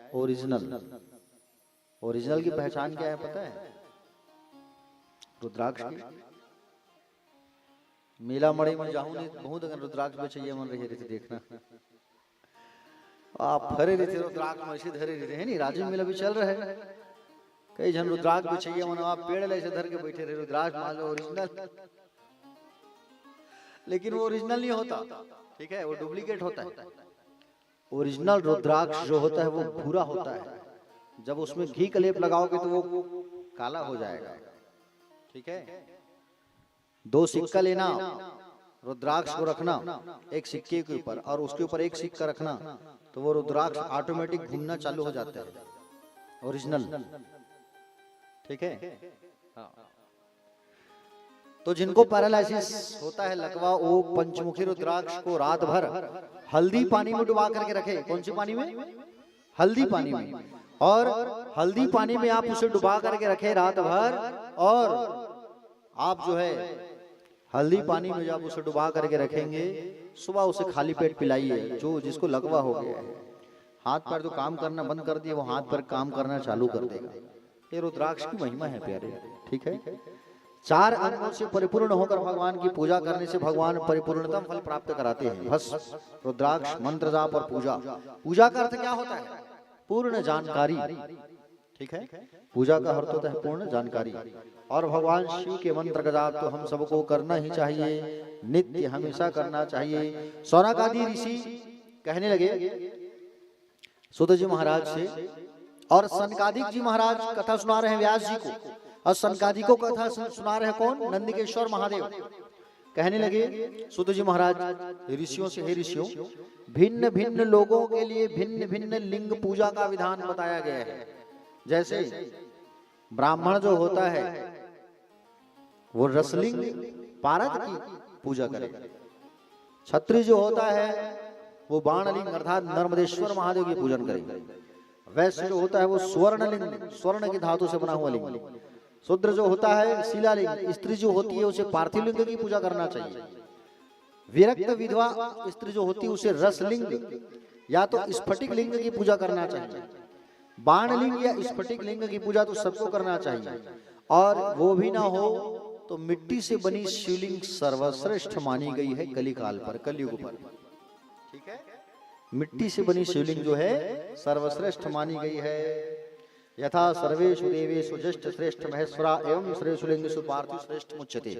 कहा गया है जैसे देवों में महेश्वर, महेश्वर मतलब शंकर, नदियों में गंगा, मंत्रों पर प्रणव, प्रणव मतलब ओम, ओम का जाप किया करो आप। ओम का जाप करने से क्या होता है पता है? मस्तिष्क की बीमारी दूर होती है, ओम ऐसा उच्चारण करने से, और ओम को ही प्रणव कहा गया है, ठीक है। मंत्रों में प्रणव, पुरियों में काशी, व्रत में शिवरात्रि, ठीक है, जो कल है, व्रत में शिवरात्रि, और देवियों में उमा श्रेष्ठ है।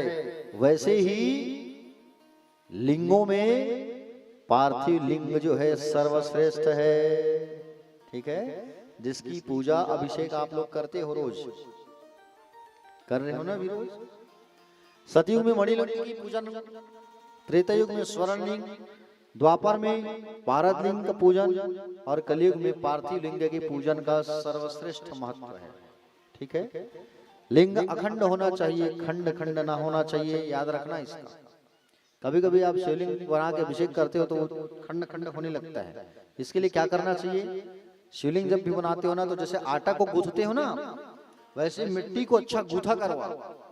अब मिट्टी को जब गूंथते हो तो उसमें 2-4 बूंद घी डाला करवाओ और अच्छा गूथा करो, और गूथ करके उसको फिर शिवलिंग बनाया करो, तो वो पिघलता नहीं है। समझ रहे हो ना। देखो, जब आप शिवलिंग बनाते हो तो बनाते समय आप उसको ऐसे ही बनाते हो, कुछ कहते नहीं हो मन में, तो क्या कहना है ये भी यहाँ बताया गया है शिव महापुराण पर। देखो, पार्थिव लिंग बनाने के लिए जब आप मिट्टी लाओगे, मिट्टी लाते हो, जैसे घर से लेके जाओगे वहां या यहाँ बनाओगे, या गमले से लाओगे, या नदी जाओगे, तालाब जाओगे, तो मिट्टी लाते समय आपको कहना है ओम हराय नमः। क्या कहना है, ओम हराय नमः। जब आप लिंग का निर्माण करते रहते हो, जब बनाते रहोगे, तो आपको कहना है ओम महेश्वराय नमः। जब आप पार्थिव लिंग की प्रतिष्ठा करोगे, मतलब बना करके उसको आसन में रखोगे, तो आपको कहना है ओम शंभवे नमः, ठीक है। उसके बाद जब आप जो है शिव जी का आवाहन करेंगे, हे भोलेनाथ आप आइए, ऐसा, तो आपको क्या कहना है, ओम शूल पाणये नमः, ठीक है। आवाहन के बाद आप जब शिवलिंग को नहलाओगे, तो शिवलिंग को जब नहलाओगे तो आपको कहना है ओम पिनाक धृसे नमः। नहलाने के बाद जब आप पूजा करोगे, तो मन में क्या कहना, ओम शिवाय नमः। क्या कहना है, ओम शिवाय नमः।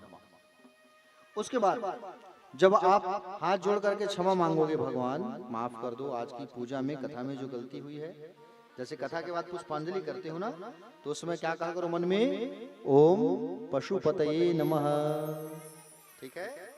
उसके बाद महादेव को आप विसर्जन करते हो, विसर्जन करने के समय क्या कहना चाहिए, बोलो ओम महादेवाय नमः। क्या कहना चाहिए, ओम महादेवाय नमः, ये हमको कहना चाहिए। अब इन चीजों का प्रयोग कल करना आप लोग, जब मिट्टी लाओगे, शिवलिंग बनाओगे, तो ठीक है। मोबाइल में चालू कर लेना कथा को, सुनते सुनते बनाना, याद हो जाएगा, ठीक है।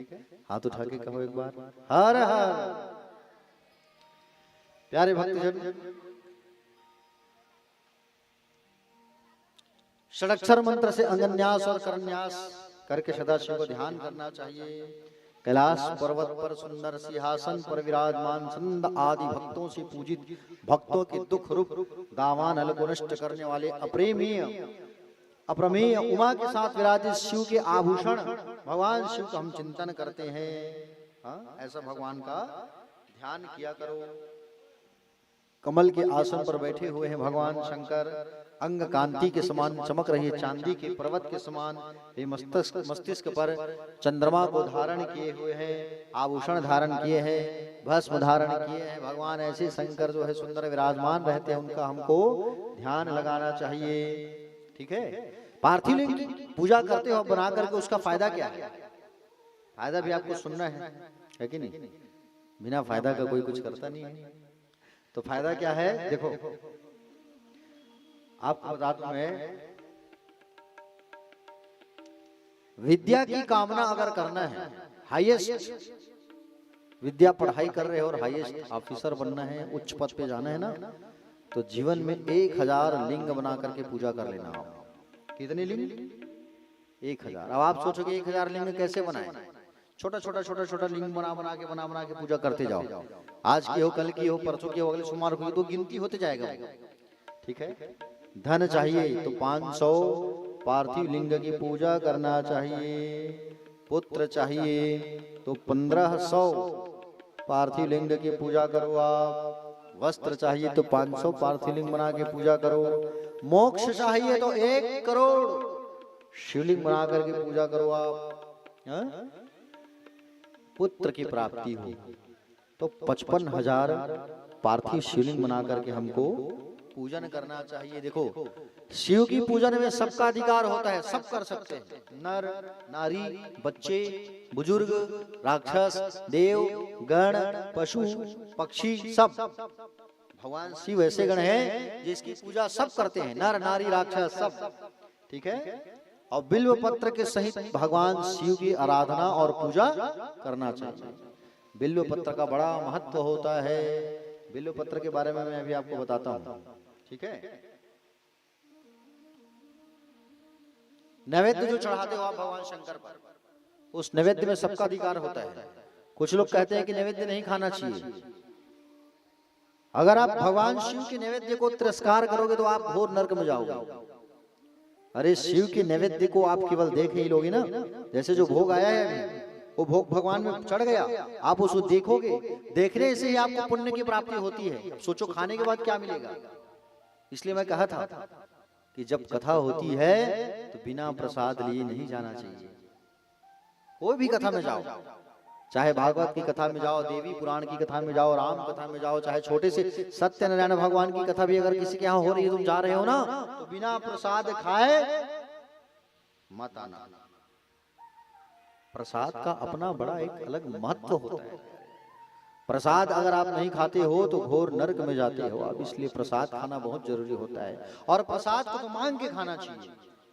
ठीक है। शिव का जो नैवेद्य होता है उसको तुरंत पा लेना चाहिए, खा लेना चाहिए।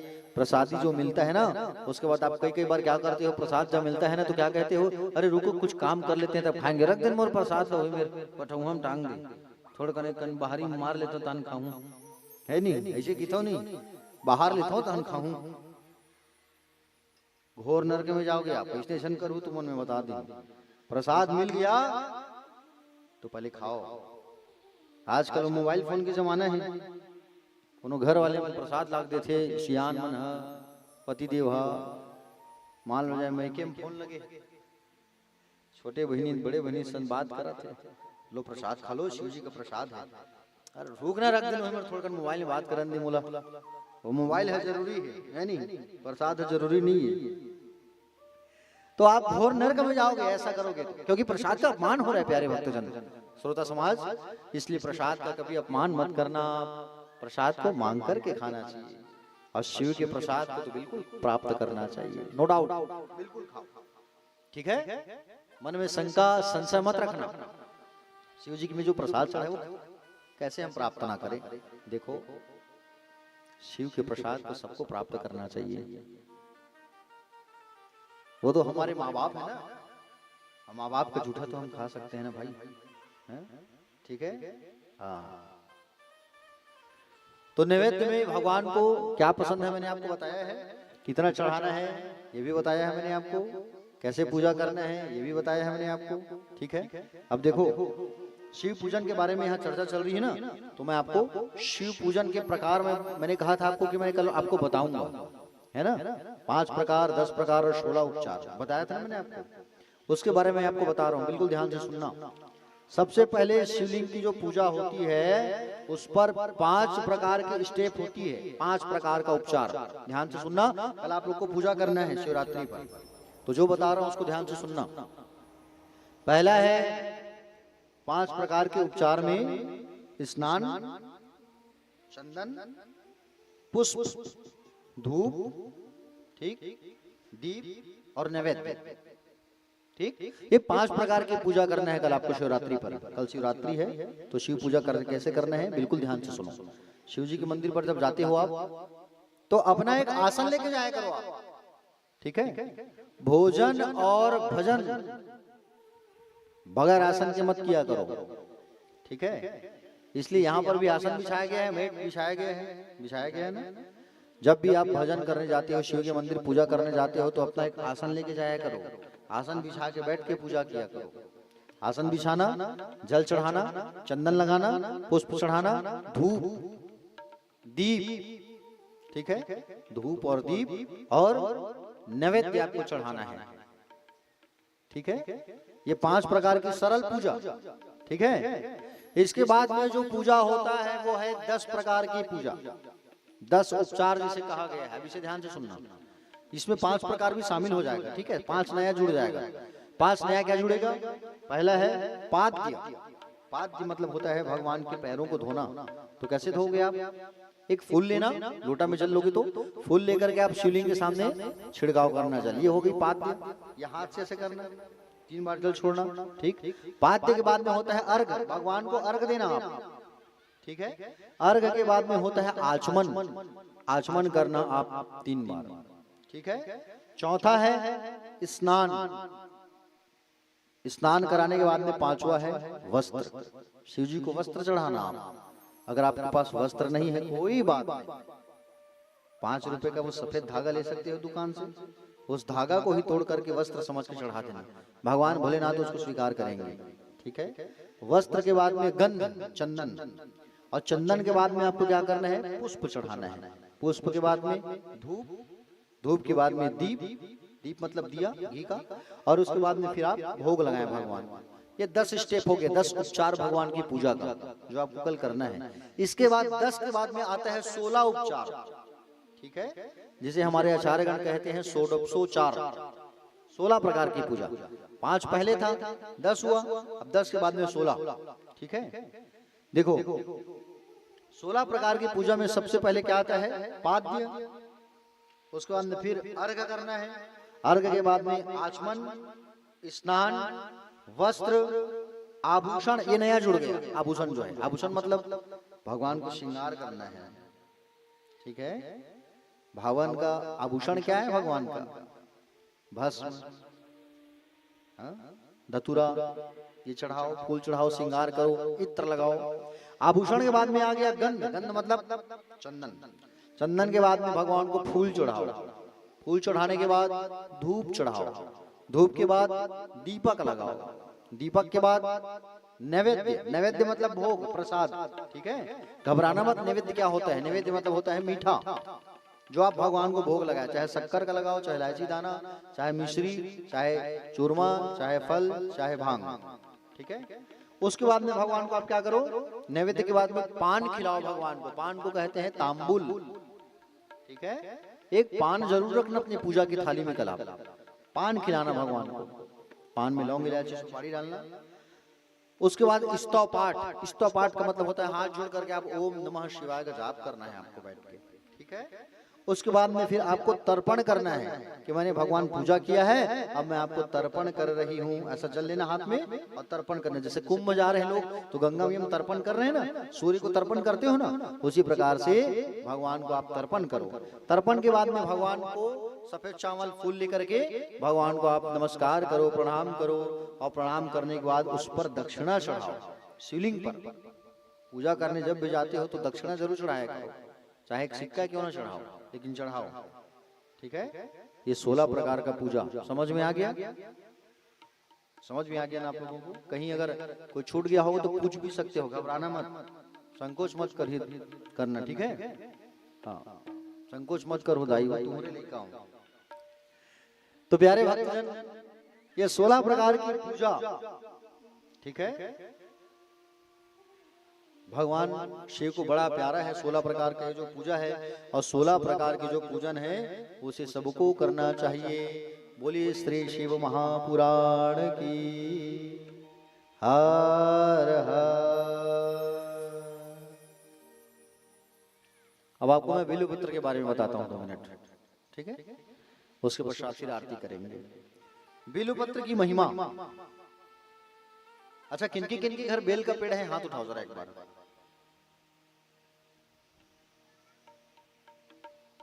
फिर से बने से उठाओ ना, मैं देखत नहीं हूँ। अच्छा, ठीक ठीक। हमार प्रधान श्रोता घर घलो हवाई ललिता दाई घर बने, ठीक ठीक ठीक, बहुत बढ़िया। तो जिनके यहाँ बेल का पेड़ है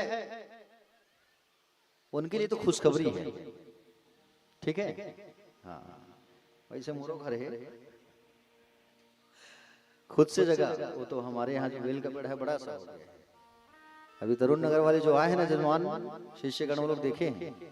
हाँ, क्योंकि उन लोग घर गए थे। तो बेल का जो पेड़ होता है,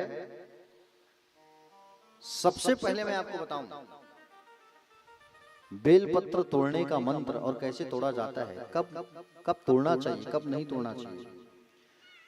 बेल के पत्र को तोड़ने का मंत्र होता है श्री फलाय नमः, श्री द्रुमाय नमः।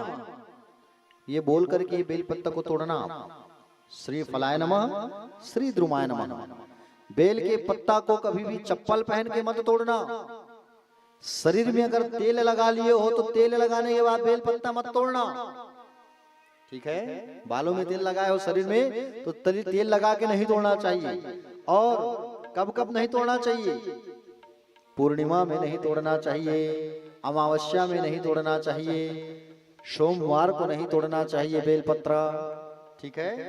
ग्रहण काल में नहीं तोड़ना चाहिए, बिना स्नान किए, बिना स्नान करे नहीं तोड़े, स्नान करने के बाद ही तोड़े, ठीक है। स्नान करने के बाद ही, नहाने के बाद ही बेलपत्र को तोड़ना चाहिए। और नाखून का प्रयोग नहीं करना चाहिए बेलपत्र को तोड़ते समय, उंगलियों से तोड़ना चाहिए, ठीक है। देखो, बिल्व पत्र को साक्षात महालक्ष्मी कहा गया है। बिल्व पत्र कौन है? साक्षात महालक्ष्मी मैया है। बोलो महालक्ष्मी मैया की। हमारे शास्त्रों में, पुराणों में भी वर्णन है, लक्ष्मी जी की एक स्तुति आती है, श्री सूक्त। श्री सूक्त में वर्णन है, महालक्ष्मी को ही बिल्व पत्र को आदि शक्ति लक्ष्मी बताया गया है। श्री सूक्त का मंत्र मैं आपको बता रहा हूं, सुनिए। ओम हिरण्यवर्ण हरिणीं स्वर्णरजस्त्रतां चंद्रां हिरण्यमयी लक्ष्मीजात विदुम् अवहतां अवहजात वेदो लक्ष्मीं मन्पगायनीं यस्यां हिरण्यं निं गामस्वं पुरुषानहम् अस्य पूर्वारथमध्यां हस्तिनाथ प्रमोदियं श्रियं मा देवी मुहवे स्त्रीमां देवी जुषतां काम सुषुतां हिरण्य प्राकार माद्रां ज्वलन्तीं तृप्तां तर्पयन्तीं पद्मस्तां पद्मवर्णातामी हो भवे श्रियं चंद्रां प्रभासां यशसा ज्वलन्तीं श्रेयलोके देवजुष्टामुदारां तां पद्मिनी शरणं प्रपद्येह अलक्ष्मी नश्यतां त्वां वृणे आदित्यवर्णे तपसो अधिजातो वनस्पति स्थो वृक्षोत बिल्वा। क्या कहा गया? आदित्यवर्णे तपसो अधिजातो वनस्पति वृक्षो वनस्पतिस्थो वृक्षोत बिल्वा तस्य फलानि तपसा नुदन्तु अंतरा यास्य वाय अलक्ष्मी। ठीक है, कहा गया है वनस्पतिस्थो वृक्षोत बिल्वा। वनस्पति जो वृक्ष, जो बिल्व का, जो बेल का जो वृक्ष है, वो आपका स्वरूप है। आप लक्ष्मी हो और हमारी अलक्ष्मी को नुदन्तु मतलब बाहर करना है, दरिद्रता का नाश करना है। बिल्व फल, उसका जो बिल्व फल जो होता है ना, बेल का जो फल होता है वो साक्षात लक्ष्मी होता है। बेल का जो फल होता है उसे तुम ले आओ घर पर, ठीक है। गुदा को निकाल लो अंदर का, और उस गुदा को निकाल करके, ठीक है, गाय के शुद्ध देसी घी में डुबा करके उस बेल के फल के गुदा को गाय के घी में डुबा के जब आप कंडा में, छेना में होम डालते हो तो जिंदगी में कभी तुम्हारे घर से लक्ष्मी जो है जाएगी नहीं। याद रखना, हमेशा आपके घर में लक्ष्मी का आगमन रहेगा। लक्ष्मी कभी आपके घर से नाराज होकर नहीं जाएगी। बड़ा अच्छा उपाय है, ध्यान से सुनो। बेल का जो फल होता है उसके अंदर की गुदा को निकालो, और गुदा को निकाल करके उसमें घी लगा दो, और घी लगा करके सुखाने के बाद, है ना, सुखाने के बाद घी में डुबा करके कंडा में, छेना में जब आप डालोगे और धुआं दिखाओगे घर में, तो आपके घर में सदा माँ लक्ष्मी का वास रहेगा। बिल्कुल अकाट्य सत्य है, ये शास्त्र में वर्णन है। इस चीज को करना आप, ठीक है। आपके घर से कभी माँ लक्ष्मी रूठेगी नहीं। एक समय की बात है, ध्यान से सुनना। बेल पेड़ की उत्पत्ति कैसे हुई है उस कथा को सुन रहे हो आप। एक समय माँ लक्ष्मी जो है भगवान नारायण के पास बैठी हुई थी और बैठ करके कहती है कि हे प्रभु, मैं आपके चरणों की सेवा करना चाहती हूँ और आपके चरणों में सदा मेरा प्रेम बना रहे, प्यार बना रहे, इसका उपाय बताओ आप। तो भगवान विष्णु ने कहा इसका ठेका तो केवल भगवान शंकर के पास है। हमारे चरणों में किसको प्रेम देना है, किसको भक्ति देना है, कितना क्या देना है, ये हमारा काम नहीं, ये सब शंकर जी का ठेका है। शंकर जी की पूजा करो तुम, शंकर जी की तपस्या करो तुम। बोले ठीक है। तो लक्ष्मी मैया जो है भगवान शंकर की आराधना करती है, कई साल तक तपस्या करती है। आदि शक्ति लक्ष्मी बन करके नहीं, एक साधारण नारी बन करके भगवान शंकर की पूजा करती है माँ लक्ष्मी जो है, ठीक है। और शंकर जी की पूजा करती है और 1000 कमल के फूल चढ़ा करके भगवान शंकर की पूजा करती है। भगवान शिव को कमल का फूल बहुत प्रिय है, याद रखना आप, ठीक है। कल कमल का फूल अगर मिल जाए तो कमल का फूल कल आप बिल्कुल चढ़ाना भगवान शंकर पर, ठीक है। हाँ, बहुत पसंद है भगवान को। लक्ष्मी मैया और भगवान नारायण ना शंकर जी को खुश करना चाहते थे तो कमल का फूल चढ़ा चढ़ा करके ही खुश करते थे। हाँ, अब आपको भी खुश करना है तो कमल का फूल निकाल लेना, ठीक है। तालाब में कूद जाना, तेरे बर निया हित मत जाओ दादा लफड़ा हो जाए। तूता वाले महाराज के है, पता चले नार उसका बड़ा होता है ना कमल का फूल का, गोड़ हाथ फंस गए, कुछ हो गए, राम नाम सत्य लफड़ा हो जाए भैया। अगले साल को नौ नंबर लगी कथा के तो ब्रेक हो जाए, मत बुलाओ भैया वो महाराज ऐसे की लफड़ा हो जाए, ठीक है। तो तैरना नहीं आता तो मत जाना भाई। बच्चों को या जो तैरते हैं जो जा सके उनको ही कहना लाने। कमल का फूल निकालना इतना आसान नहीं होता, गहरा में होता है थोड़ा बहुत, ठीक है। हाँ, तो लक्ष्मी मैया जो है 1000 कमल का फूल चढ़ा करके पूजा कर रही थी। 1000 भगवान शंकर माँ लक्ष्मी की परीक्षा लेने के लिए 2 कमल के पुष्प को शिवलिंग से गायब कर दिए। माँ लक्ष्मी ने देखा कि 2 कमल का फूल कहाँ चला गया मेरा, भगवान शंकर प्रसन्न नहीं होंगे, मैं क्या करूं। तब माँ लक्ष्मी जो है उनको याद आया कि भगवान नारायण ने कहा था कि नारायण ने कहा था कि पयोधरा जो होता है उसे खिले हुए कमल की उपमा दी गई है। पयोधरा मतलब समझ गए, माताओं का जो स्तन होता है। तो मां लक्ष्मी ने अपने 2 स्तनों को, पयोधरा को, मां जो है अपने 2 पयोधरा को शिवलिंग पर काट करके चढ़ा दिया मां लक्ष्मी ने। उसी समय पार्वती और शंकर वहां प्रकट हो गए। पार्वती और शंकर जब प्रकट हुए तो मां का जो शरीर था वो यथावत बन गया, लेकिन जो पयोधरा था उसको भगवान शंकर ने अमृत से सिंचन किया। और अमृत से जब सिंचन किया तो अमृत जब धरती पर गिरा तो उसी से तत्काल बेल का जो पेड़ है वो प्राकट्य हो गया, ठीक है। बेल का पेड़ उसी समय प्राकट्य हो गया। मां ने जब अपने पयोधरा को चढ़ाया, उसका सिंचन भगवान शंकर ने अमृत डाल करके किया। वो अमृत नीचे टपका और तुरंत बेल का जो पेड़ है वो प्राकट्य हो गया। इसलिए इसे श्री द्रुम कहा गया है, ठीक है। लक्ष्मी जी से प्रकट हुई है बेल का पेड़ जो है। और इस वृक्ष में ब्रह्मा, विष्णु, दुर्गा, शिव, संपूर्ण देवी देवताओं का वास होता है बेल के पेड़ में, ठीक है। कितने करोड़ देवी देवताओं का वास होता है पता है आपको? बता दूं, जानना चाहोगे? 68 करोड़ देवी देवताओं का वास होता है बेल के पेड़ के नीचे। 68 करोड़। और इसके नीचे शिवलिंग की स्थापना करने की जरूरत नहीं है। बेल के पेड़ के नीचे साक्षात शिव जी का वास होता है। और वहां बैठ करके कोई पूजा करोगे, मंत्र जाप करोगे, बेल के पेड़ के नीचे बैठ करके पूजा करोगे, मंत्र जाप करोगे तो वो साधना सिद्ध हो जाता है, ठीक है। बेल के पेड़ के नीचे पूजा करने से संतान की प्राप्ति होती है। कैसे दौड़ा थे दाई है? अच्छा, गाय आगे, ठीक। महू कहा तुम कहा हो गए भाई, इसे कहिए। तो बेल का जो पेड़ होता है उसके नीचे 68 करोड़ देवी देवताओं का वास होता है। इसके नीचे बैठ करके ओम नमः शिवाय जाप करोगे तो वो मंत्र जल्दी सिद्ध हो जाएगा, ठीक है। शंकर जी की स्थापना की जरूरत नहीं होती है। रही बात कांटे वाले वृक्ष को तो घर में रखा नहीं जाता, तब क्या करोगे आप? शास्त्रों पर वर्णन है, बेल का जो पेड़ होता है उसे आप घर पर रख सकते हो, कोई इसमें शंका नहीं है, ठीक है। क्योंकि बेल पेड़ में साक्षात लक्ष्मी का, शंकर का, विष्णु का, 68 करोड़ देवी देवताओं का वास होता है। और हाँ, तरुण नगर के भक्तों से मैं निवेदन चाहूंगा, बस बैठिए, आरती करेंगे अब, और प्रसाद लेके जाइएगा। बैठिए बैठिए बैठिए, बिना प्रसाद लिए नहीं जाना है कथा से, बैठ जाइए।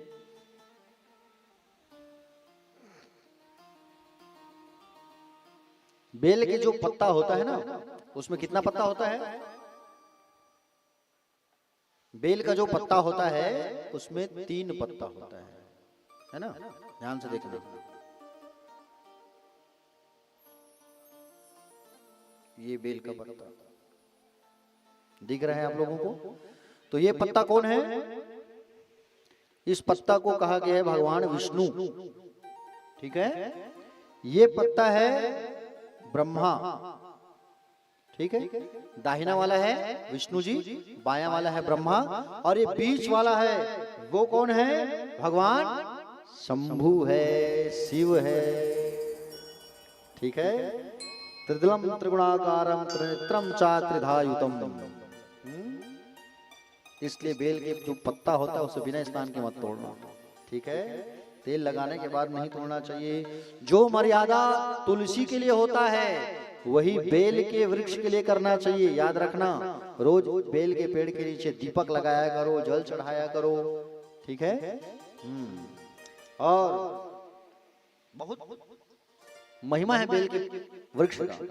मान लो जाए इतना पवित्र है बेल का पत्ता और बेल का फल जो है, बेल के फल का कहीं शरबत भी पी लिए तुम, और बेल के फल का शरबत पी लिए या बेल के फल को खाए हो, 27 दिन तक उसका असर होता है। 27 दिन तक बेल के फल को खाए हो या शरबत पिए हो, 27 दिन के अंदर कहीं तुम्हारी मृत्यु हो जाएगी, तो तुम्हारी अगर मृत्यु हो गई तो तुम्हारी अधोगति नहीं, तुम्हारी सदगति हो जाएगी, याद रखना।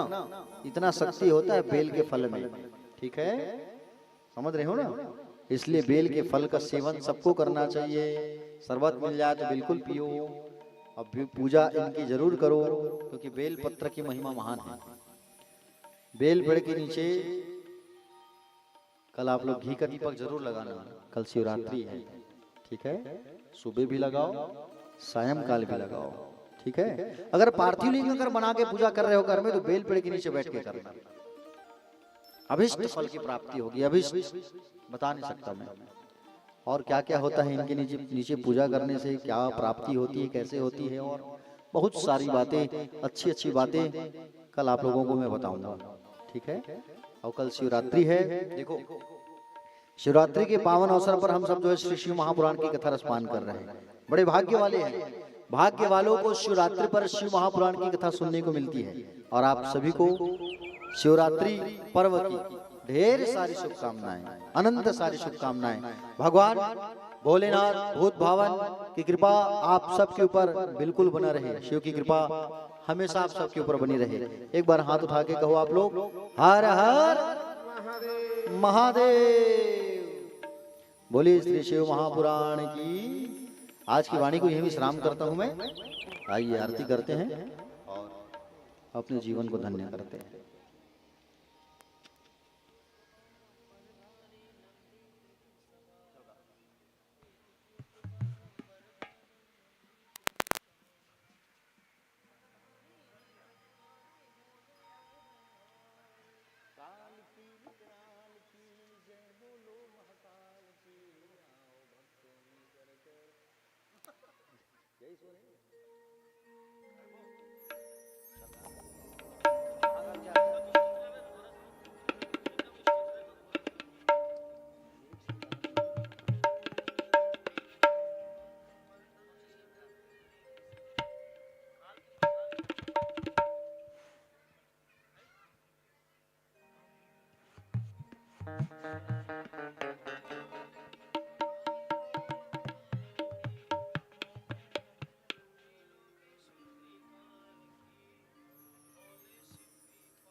सब एक दूसरे के हाथ को स्पर्श कर लो।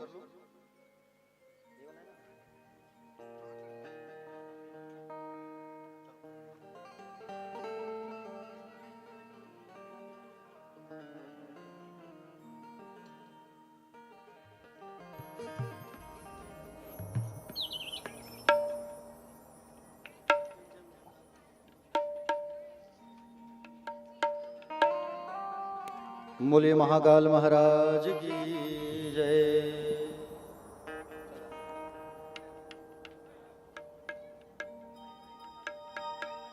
काल की विकराल की त्रिलोकेश्वर त्रिकाल की भोले शिव कृपाल की करो रे मंगल आरती मृत्युंजय महाकाल की करो रे मंगल आरती मृत्युंजय महाकाल की। काल की विकराल की त्रिलोकेश्वर त्रिकाल की भोले शिव की पाल की करो रे मंगल आरती मृत्युंजय महाकाल की करो रे मंगल आरती मृत्युंजय महाकाल की। बाबा महाकाल की ओ मेरे महाकाल की बाबा महाकाल की ओ मेरे महाकाल की करो रे मंगल आरती मृत्युंजय महाकाल की करो रे मंगल आरती मृत्युंजय महाकाल की। गिरी सवारी त्रिपुंडधारी हे त्रिपुरारी भोले भव भयहारी त्रिपुंडधारी हे त्रिपुरारी भोले भव भयहारी शंभु दीन दयाल की तीन लोक दिक्पाल की कैलाशी दिक्पाल की तीन लोक दिक्पाल की कैलाशी शशिपाल की करो रे मंगल आरती मृत्युंजय महाकाल की करो रे मंगल आरती मृत्युंजय महाकाल की।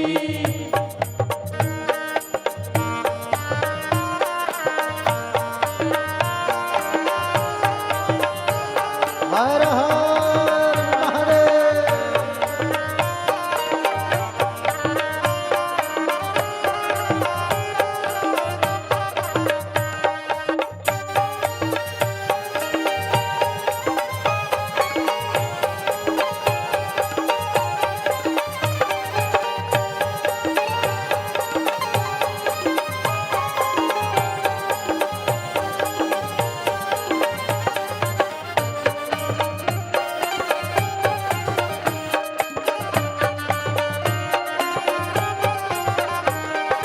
डमरू बाजे डम डम डम नाचे शंकर भोला डमरू बाजे डम डम डम नाचे शंकर भोला बम बम भोले शिव भोले बम बम भोला बम भोले बम बम बम बम चढ़ा भंग का गोला।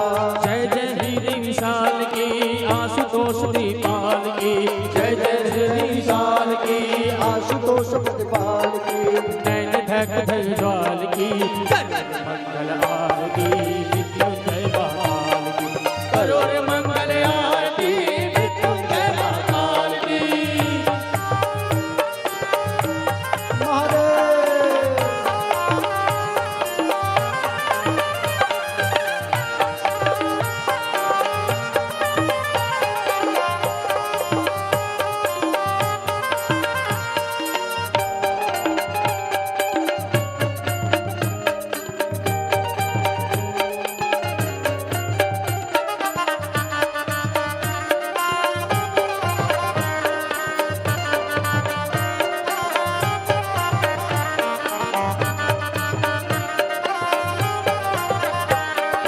आरतहारी पालनहारी तू है मंगलकारी आरतहारी पालनहारी तू है मंगलकारी मंगल आरती कर नर नारी पाए पदार्थ चारी मंगल आरत कर नर नारी पाए पदार्थ चारे। काल रूप महाकाल की कृपा सिंधु महाकाल की काल रूप महाकाल की कृपा सिंधु महाकाल की उज्जैनी महाकाल की मंगल आरती उज्जैनी महाकाल की करो रे मंगल आरती मृत्युंजय महाकाल ओ की करो रे मंगल आरती उज्जैन के महाकाल की करो रे मंगल आरती उज्जैन महाकाल की। काल की विकराल की त्रिलोकेश्वरी काल की काल की विकराल की त्रिलोकेश्वर त्रिकाल की भोले शिव कृपाल की करो रे मंगल आरती उज्जैन महाकाल की करो रे मंगल आरती उज्जैन महाकाल की। बाबा महाकाल की त्रिलोकेश्वर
કૃષ્ણનો